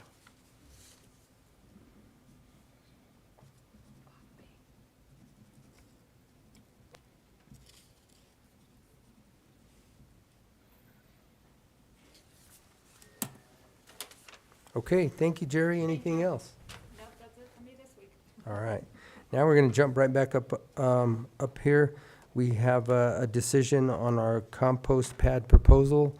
We're going to put that off until next week because we only had a single source supplier. Commissioner Copenhaver has found another one that we can have our landfill try to reach out to get at least one more competitive bid. So we're going to put that postponement until next week. Then we have a decision related to the landfill baler for the wire costs. This was presented to us yesterday in our workshop. Baling wire direct was the best price at the amount of $25,000. Can you scroll down there, Travis? I can't. $25,728 out of the competitive bids. This was the best price, and it meets everything that we need for that baler. Any other questions on this one, gentlemen? No. Okay.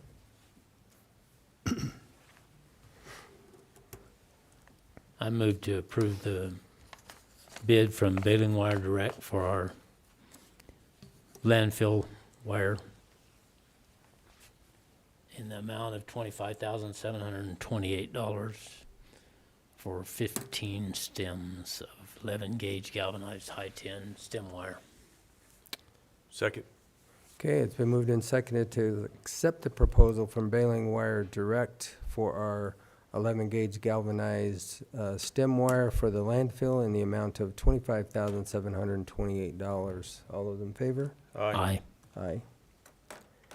Okay, we next have our decision related to the approval of the vendor for the strategic plan. We opened up our bids for this last week, discussed it, held off on making a decision. Yesterday, Travis and myself were able to meet with DOLA, and they actually will provide, because of our relationships and part of what they do, they will provide this at no cost to us.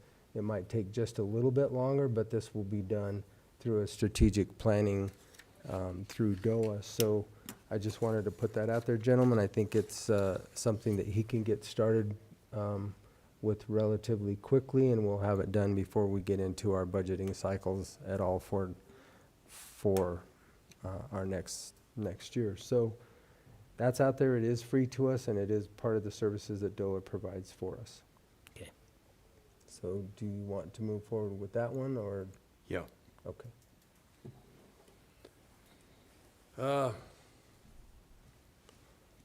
Is there a contract number on that? There, yeah, there's not a contract number, so it's a free service that they provide, so I don't know if we need I don't even think we need a motion, do we? I think we can just Yeah, I just would move forward with say it, we 'cause move forward. there's no money, No. no money spent. And we're really not approving anything. This is just, yeah. Okay, so we will be moving with DOLA for our strategic planning. Okay, then we had made a decision. We had put an email out to the sheriff. We had a discussion last week. Our county attorney was supposed to meet with the county attorney. I'm sorry. Our county attorney was supposed to meet with the sheriff's attorney as far as it related to vehicles outside of the county. Ian, I'm going to turn it over to you, and then we'll go back to a decision. Yeah, so, I don't really have a whole lot to report as to the meeting. I did meet with the sheriff's attorney. We did discuss the implications of county vehicles going out of county, both in terms of how that affects the sheriff's operations and in terms of how that may increase liability for the county. I think we've discussed this at length before, but in essence, when you have vehicles crossing out of county, that is an increased liability. And, on the flip side, I think from the sheriff's perspective, certainly keeping these vehicles, continuing to allow these vehicles to go out of county is important for retention. I think there are 3 officers right now that do use the vehicles out of county for kind of personal use on their way home. And so really the ball's in your court. Legally, I think the law is very clear.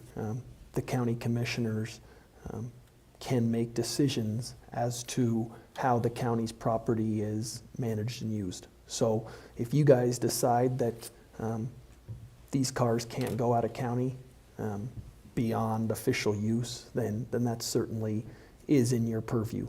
The law is also clear that you guys have to provide the sheriff with what he needs to conduct his operations.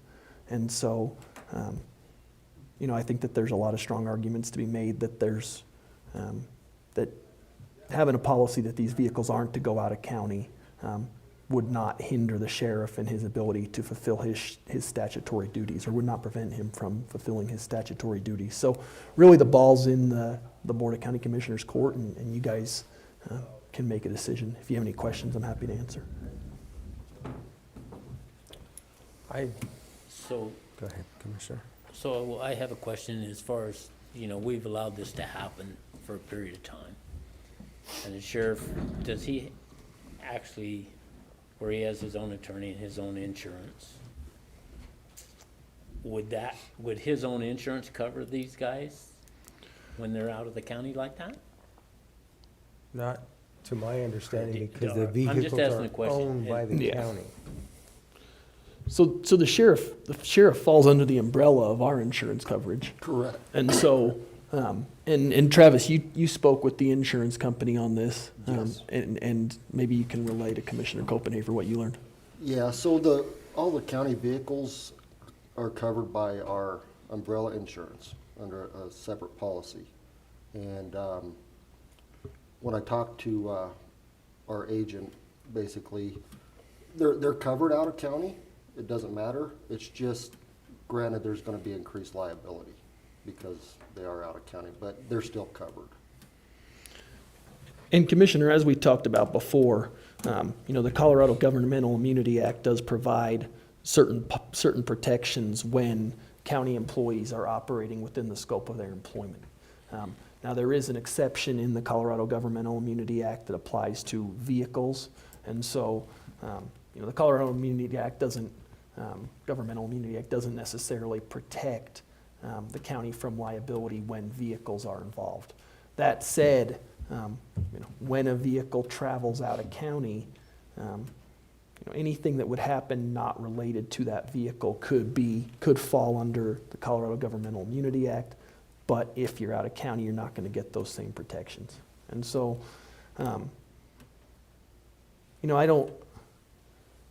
there are sheriff's offices around the state that do allow this kind of thing to happen.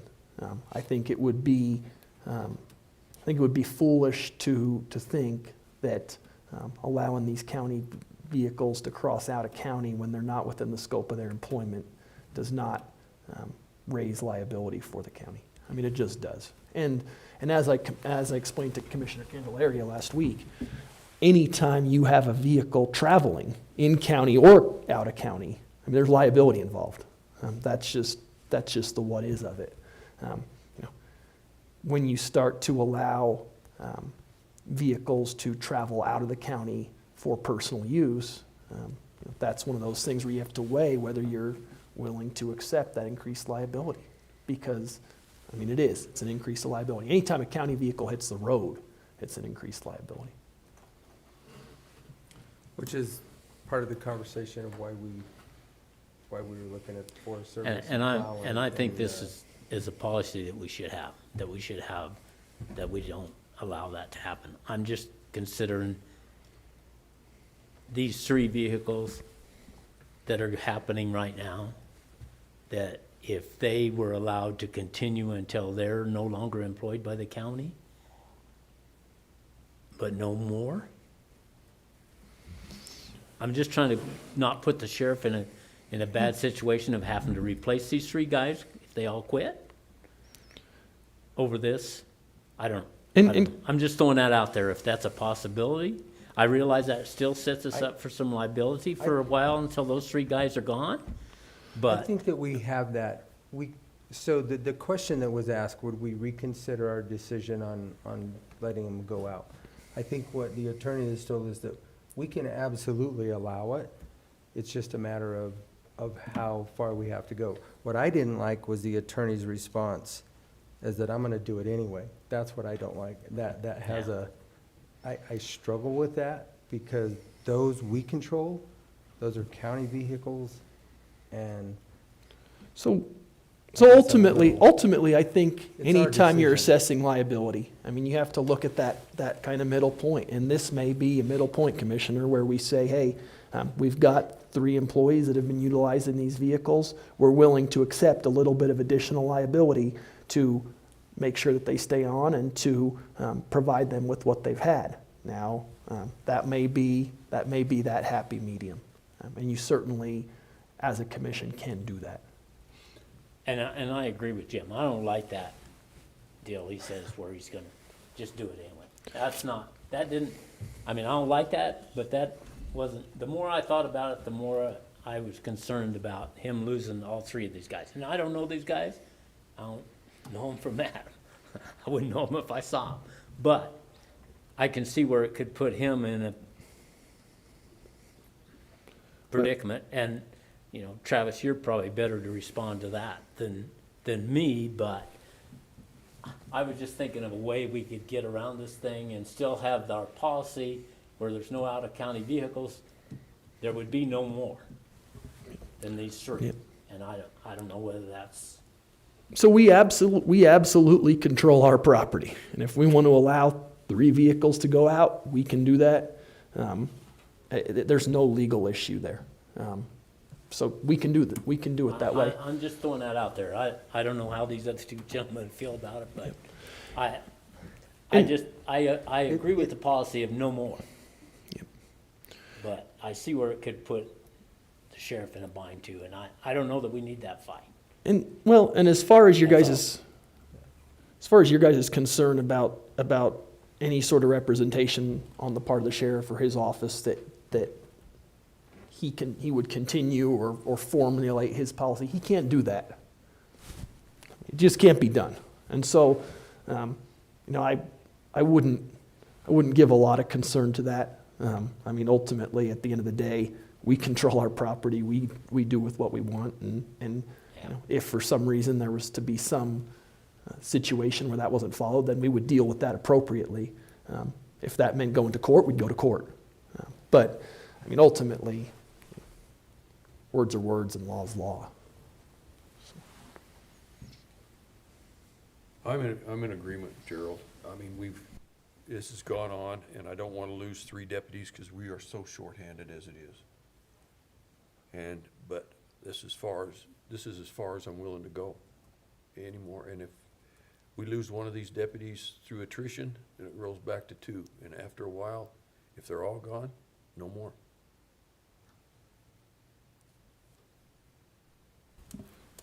And so if that's the direction that the board wants to go, what I would suggest is making a motion.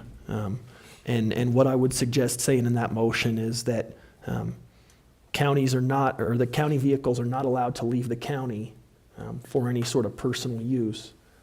But we are making exception for these 3 sheriff's vehicles or these 3 sheriff's employees until which time as either the policy changes or they're no longer employed by the county.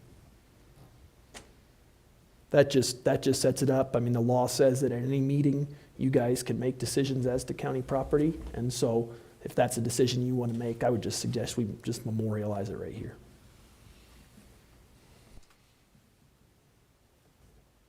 You want to do it? You want me to do it? I don't care. I don't care. Doesn't matter. So the question that's gonna come up, and I'm telling you guys, it's gonna come back to us, then what are we gonna do with the plowing on the other properties? The liability is the same. I just wanna bring it up, because it's gonna come right back to us. Now, what do you, It's the liability, just if it's a vehicle for a sheriff or if it's a grader on the road. We actually had a grader hit yesterday. The grader on the road just got hit.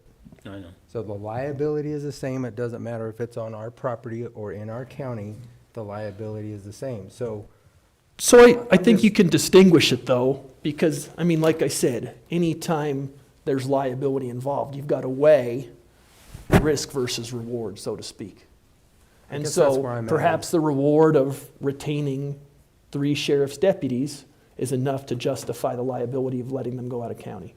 And I think you have to weigh the same thing with, Yeah, but I think just like that grader that got hit yesterday, it's on the county road.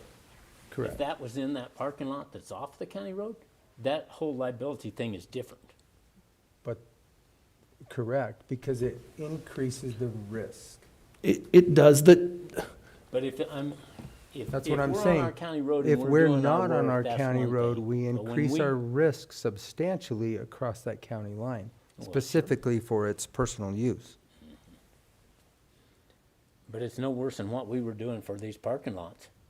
No, Because when you're in those parking it's lots, not. you're off of our property, just like you might as well have been in that other damn county as far as Yeah. I'm concerned. Because you increase your risk a bunch. And that's what we're when getting not ready on to our do, property. is to As long as increase that grader's on risk. that road, that's a whole different situation than when you get off, Right. you got a whole different situation. Same as these, It's just increased risk. yes, sure. Yeah. Yeah, I agree, 100%. I'm just trying to figure out a way to get, without losing these 3 deputies. And because I know we have, even back when I was serving here before, we had a heck of a time keeping these people here.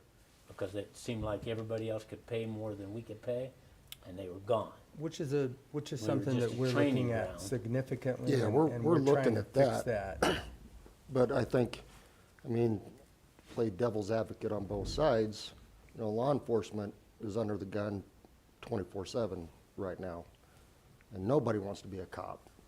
So if we can, if That's this what is, if this concerns is a me. I mean- cost-benefit analysis aspect, great, but then I also see the other aspects of liability as well and financial strain. So, I mean, it's, you gentlemen are stuck between a rock and a hard spot.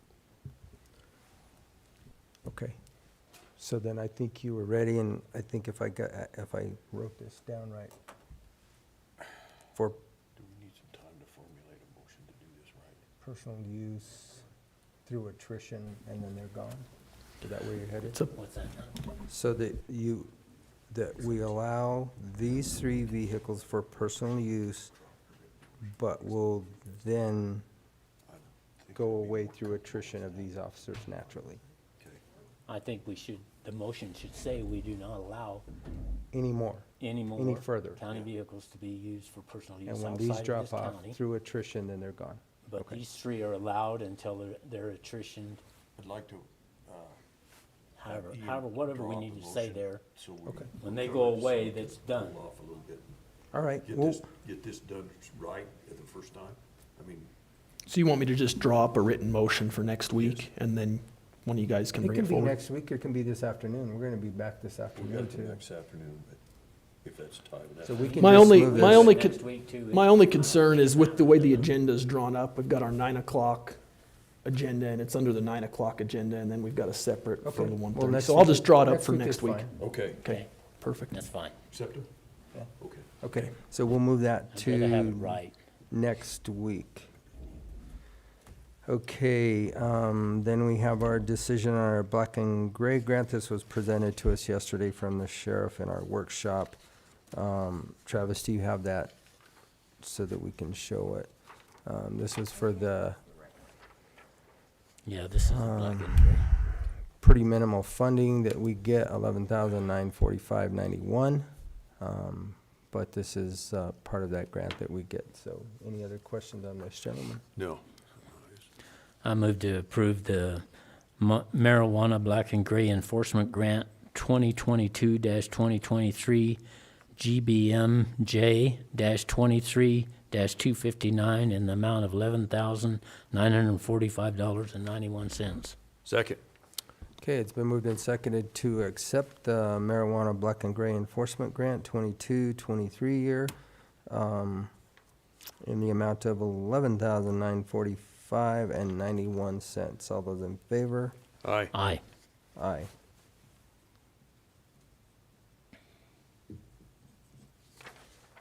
Okay, then we also had a presentation from him on the gaming impact grant.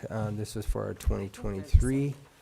And this is in the amount of, with the it's the same. rollover that was unexpended in 2022, the total amount of $198,349.07. Questions? No. I would so move we sign the gaming impact grant, and is there a number on that? I don't see it. Here it is, down here. 22-014 project grant award for 22-23 is $118,000. Is that the correct amount? 198,349. With the rollover, making it a total of $198,349.07. Second. Okay, it's been moved and seconded to accept the Montezuma County Gaming Impact Grant 22-014 Project Grant Award for 23 in the amount with the carryover $198,349.07. All those in favor? Aye. Aye. Aye.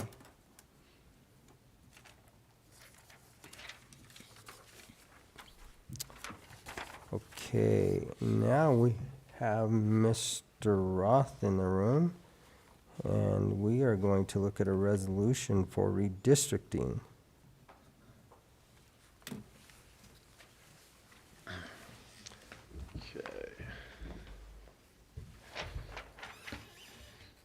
So basically what I'm presenting is Resolution 6, 2023, a resolution revising and establishing 3 commissioner districts. This is essentially the resolution, as it's written per state statutes, no less than 30 days after we held the public hearing, which we held on January 10th, 2023, with our proposal, and the board agreed on the new commissioner district. So the resolution is just going to formalize that, and just to the new maps will be on our website, and of course implemented in the voting office. And essentially this is adopting that District 1 is northwest of Cortez, District 2 is essentially the city of Cortez, everything within the outer limits, outer boundary of city of Cortez, and District 3 is primarily south and east of Cortez, including Mancos. So that's what we're presenting. Okay. Yeah. I move to approve resolution number 06-2023, a resolution revising and establishing the 3 commissioner districts for Montezuma County. Second. Okay, it's been moved and seconded to accept resolution number 2023, a resolution revising and establishing the 3 commissioners' districts. Any further discussion? All those in favor? Aye. Aye.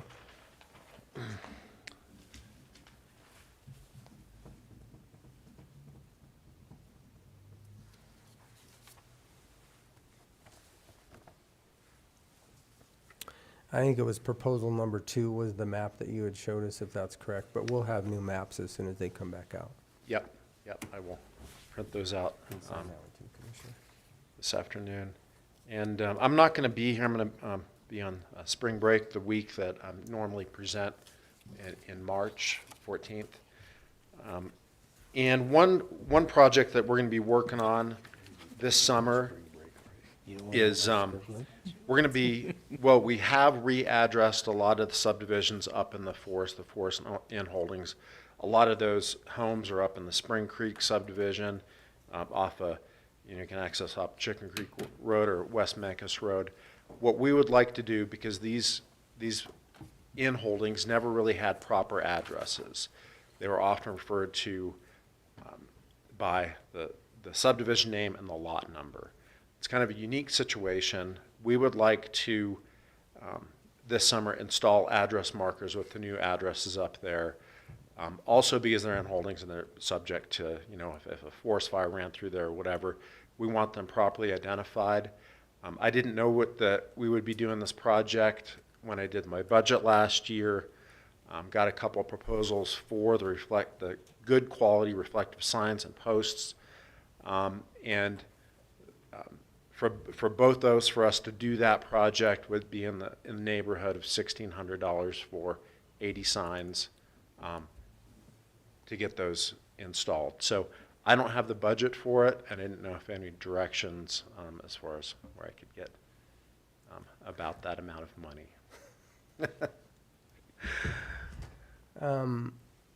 We'll look through the budget and see what we can find. Okay. What was the figure? Yeah, it was around $1,600 total. And I can get formalized quotes once I know that we can move forward on that. So I can work with Travis on that. Yeah, just work with Travis. We Okay. can sit down and go through your budget and find out. Yeah. We'll figure it out. Yeah, all right, sounds good. Just want to let you know. All right, thank you.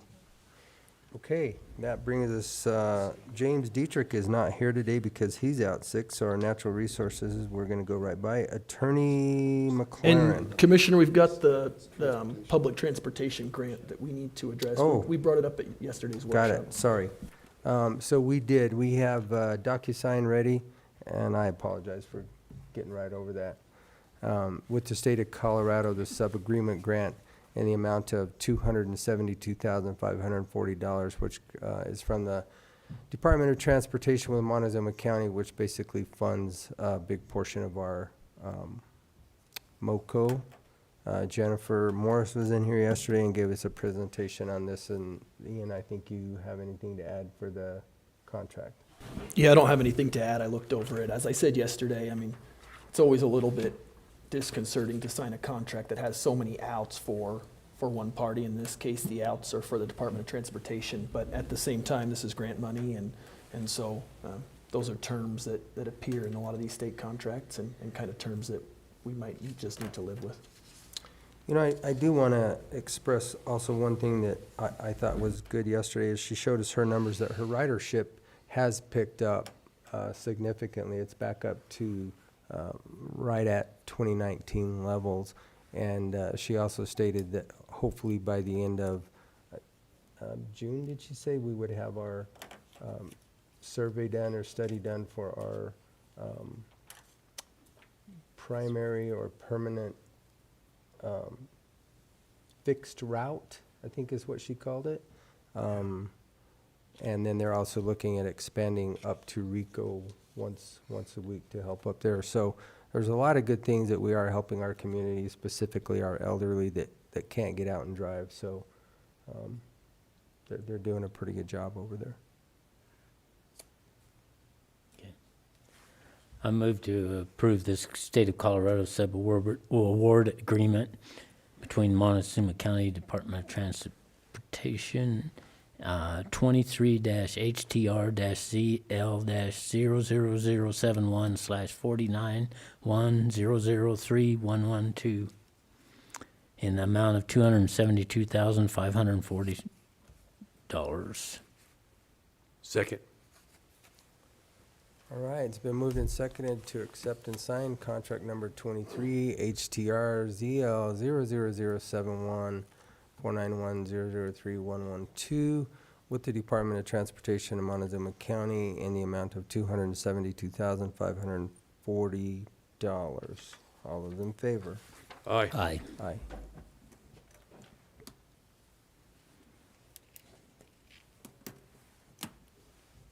Now it's your turn.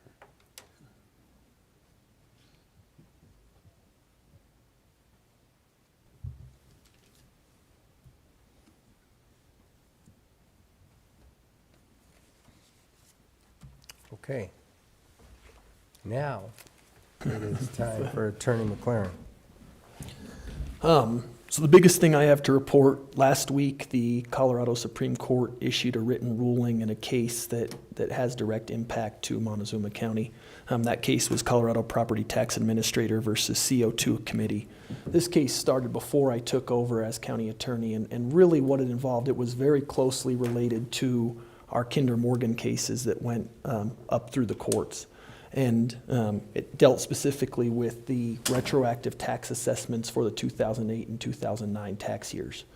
If you'll recall, when that audit was done of Kinder Morgan's reporting for those 2 years, there was fraud found, and so retroactive assessments were brought based on Kinder Morgan's underreporting.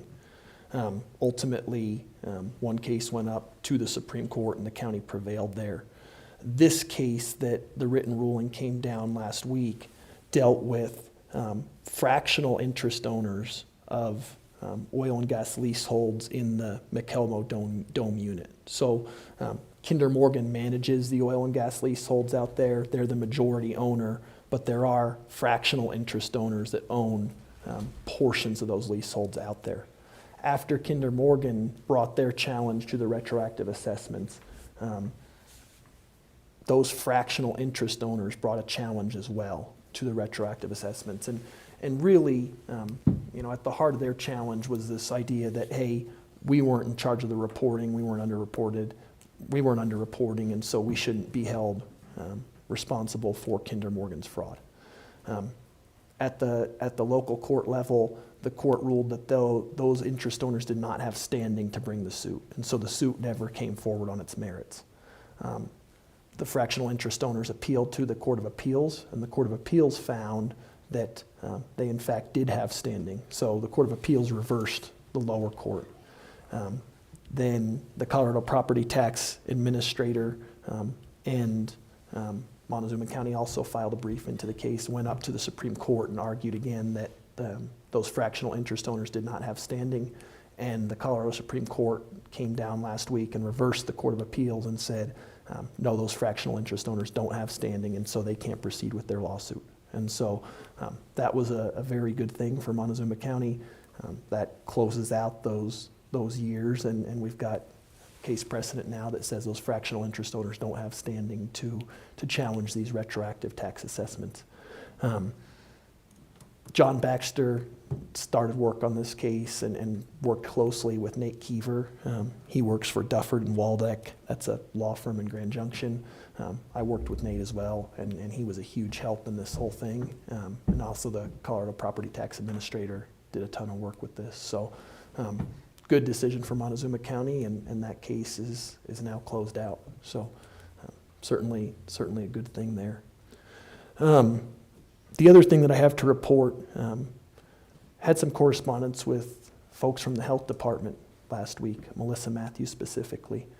Apparently we've got a couple properties. I don't think it's a real large number of properties, but there are some properties in Montezuma County who have installed septic systems without going completely through the permitting process. It sounds like there's a couple folks who have actually gone to the trouble of getting the engineering done and getting the studies done and getting everything they need, but they just haven't paid the requisite fees that they're required to pay in order to get that permit issued. I think it's a good time to remind everybody that out there that state statute and regulation 43 are real clear that you have to have a permit before you put these systems in. And if you don't have a permit, you're in violation. And there's a couple things that can happen if you're in violation. You can be brought into court, or you can be brought before the local Board of Health. And the local Board of Health can assess a $50 a day fine, up to a $50 a day fine for every day you're not in compliance. That happens after a hearing. And so just important for everybody to be aware. I'm going to work with the health department. I think that we're going to get a couple hearings scheduled at our next Board of Health meeting, so the Board of Health can assess these options. But just important for everybody to understand. And I don't know that everybody understands this, but you have to have a permit, it has to be approved, and there's a whole process. So if you haven't been approved and you've put something in, get with the local health department. If you're putting something in, get with the local health department. You got to go through the process, or else that's a pretty stiff fine, $50 a day, and you start to extend that out over time. So that was something that came out last week that I just wanted to bring forward in the meeting today. And that's all I have to report. Okay. Thank you. And Travis? So this week, done a lot of work on trying to get salary and FTE information, so for the sheriff's office. And hopefully we'll have something to present to you in the near future. Phone call with with our leadership instructor that's coming in April, Doug Petchtel. I think you gentlemen are really going to enjoy his presentation. He's a rock star, and I think you've seen his resume. So done some follow-up with him. Our fairground solar project is past muster as it relates to the solar project and the electrical. So we're going to be able to move forward on that. Spent most of the day Friday on CCI. That was, again, I'll let the commissioner address the topics discussed. Be attending CSU meeting, advisory meeting tonight. Worked on vision and mission statements. That way we can start getting the information for our strategic plan that's coming up with Patrick. And then Saturday, I'll be attending a meeting in Durango with Commissioner Candelaria and Bonnie as it relates to noxious weeds and our representatives at the state capitol.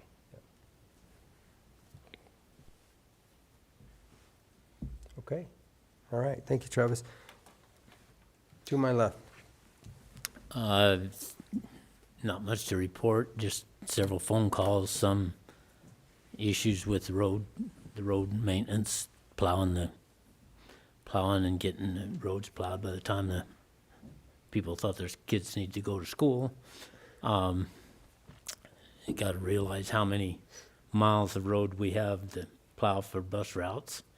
All those basically have a priority, so we try to get to those as soon as we can.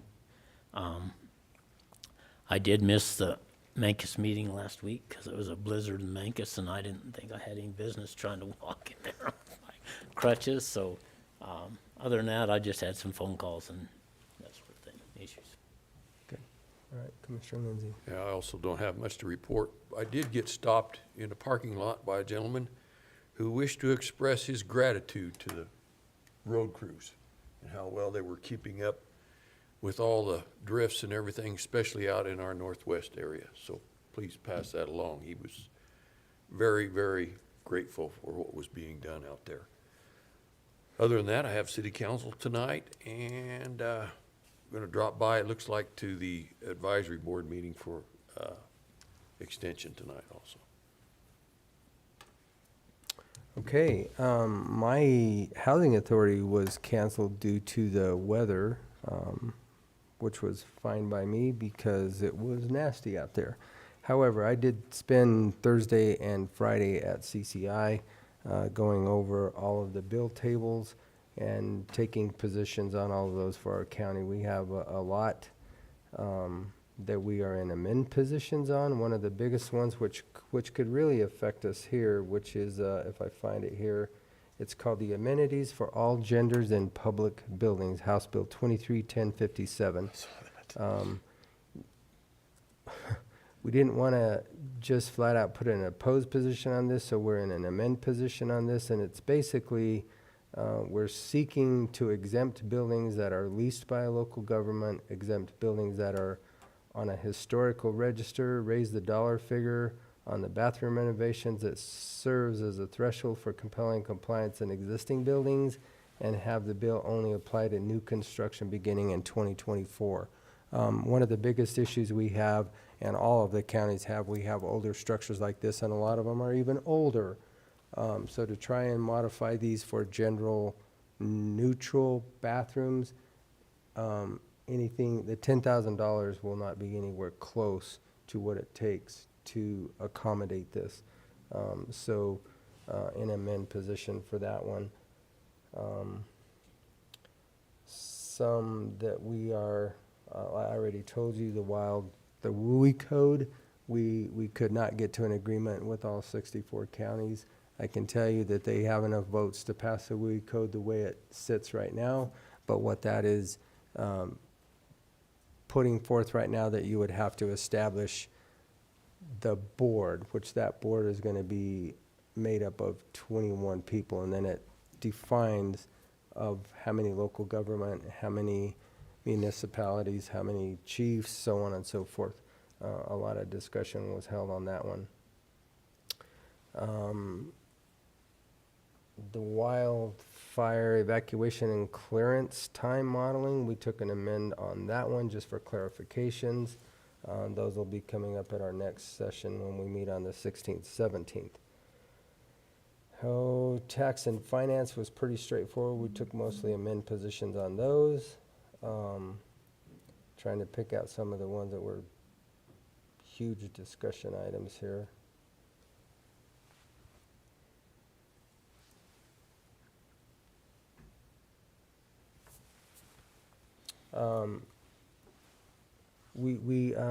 House Bill 231194 closed the landfills, remediation, local governments grants. This is was heard in the land use and natural resource. It's a CCI priority bill. If you gentlemen remember, we signed a letter of support with La Plata County. They're the ones that are moving this forward as it relates to our closed landfills and working with CDPHE to get these restrictions that are put on us.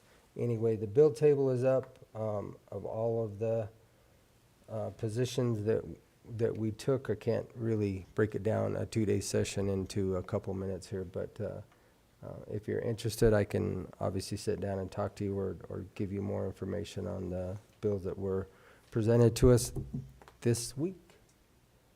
Was in my Dolores meeting last night. Actually a relatively short meeting. They had a presentation from Region 9. Heather Otter gave a great presentation. It was only an hour. It usually takes her, I think, a couple hours when we get that.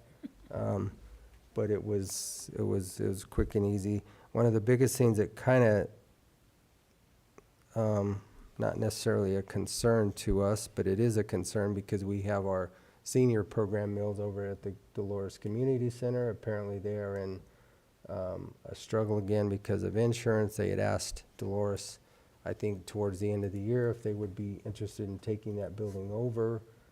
They didn't really make a decision, and now they're going to have to look further into it because they may be closing that or may be forced to close it the beginning of April if they can't get some insurance resolutions. So the town of Dolores is exploring some avenues to try and look further into that. And that was about the biggest takeaway last night. They do have a new treasurer hired. I think I told you that their former treasurer was hired, I want to say by the state, and she'll be leaving relatively soon after she gets this young lady trained. So they are back fully staffed also. And with that, that's all that I have. We will be back here at 1:30, gentlemen. We have our Alkali Creek Bridge project, sealed bids to be open. So we will adjourn until that point in time. Sounds good.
Okay, welcome back, everybody. It's 1:30, and we have a bid opening for our Alkali Creek Bridge project.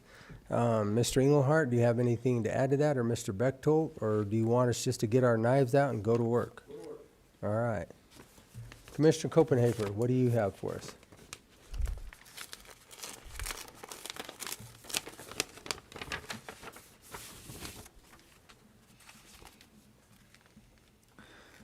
This is a bid from Ralph L. Wadsworth Construction Company LLC from Draper, Utah. Total bid price of $2,960,275.85.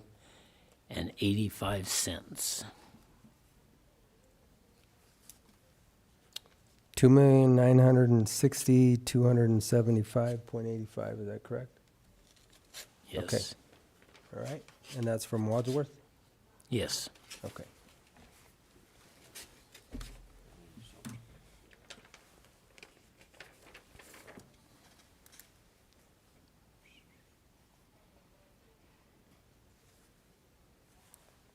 All right, this bid is from D&L Construction. Total bid price, $2,682,491.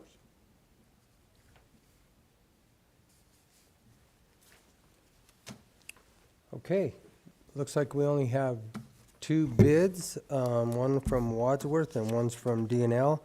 We have an apparent low bidder at this time, so at this point in time, I'll give it back to our engineering firm and you, Mr. Engelhardt, for you to go through all of the paperwork to make sure that everything is appropriate, and then we can award shortly after that within your guidelines of what you bring forward to us. So right now, our apparent low bidder is D&L at $2,682,491. Okay, you bet. There you go, sir. Thank you, guys. Yep. Thank you very much. Thank you, folks. Thanks for coming over. You bet. Yep. Okay, and with that, that actually concludes our meeting for the day, gentlemen. Motion to adjourn. Second. All right, it's been moved and seconded to adjourn this February 28th BOCC meeting. All those in favor? Aye. Aye. Aye.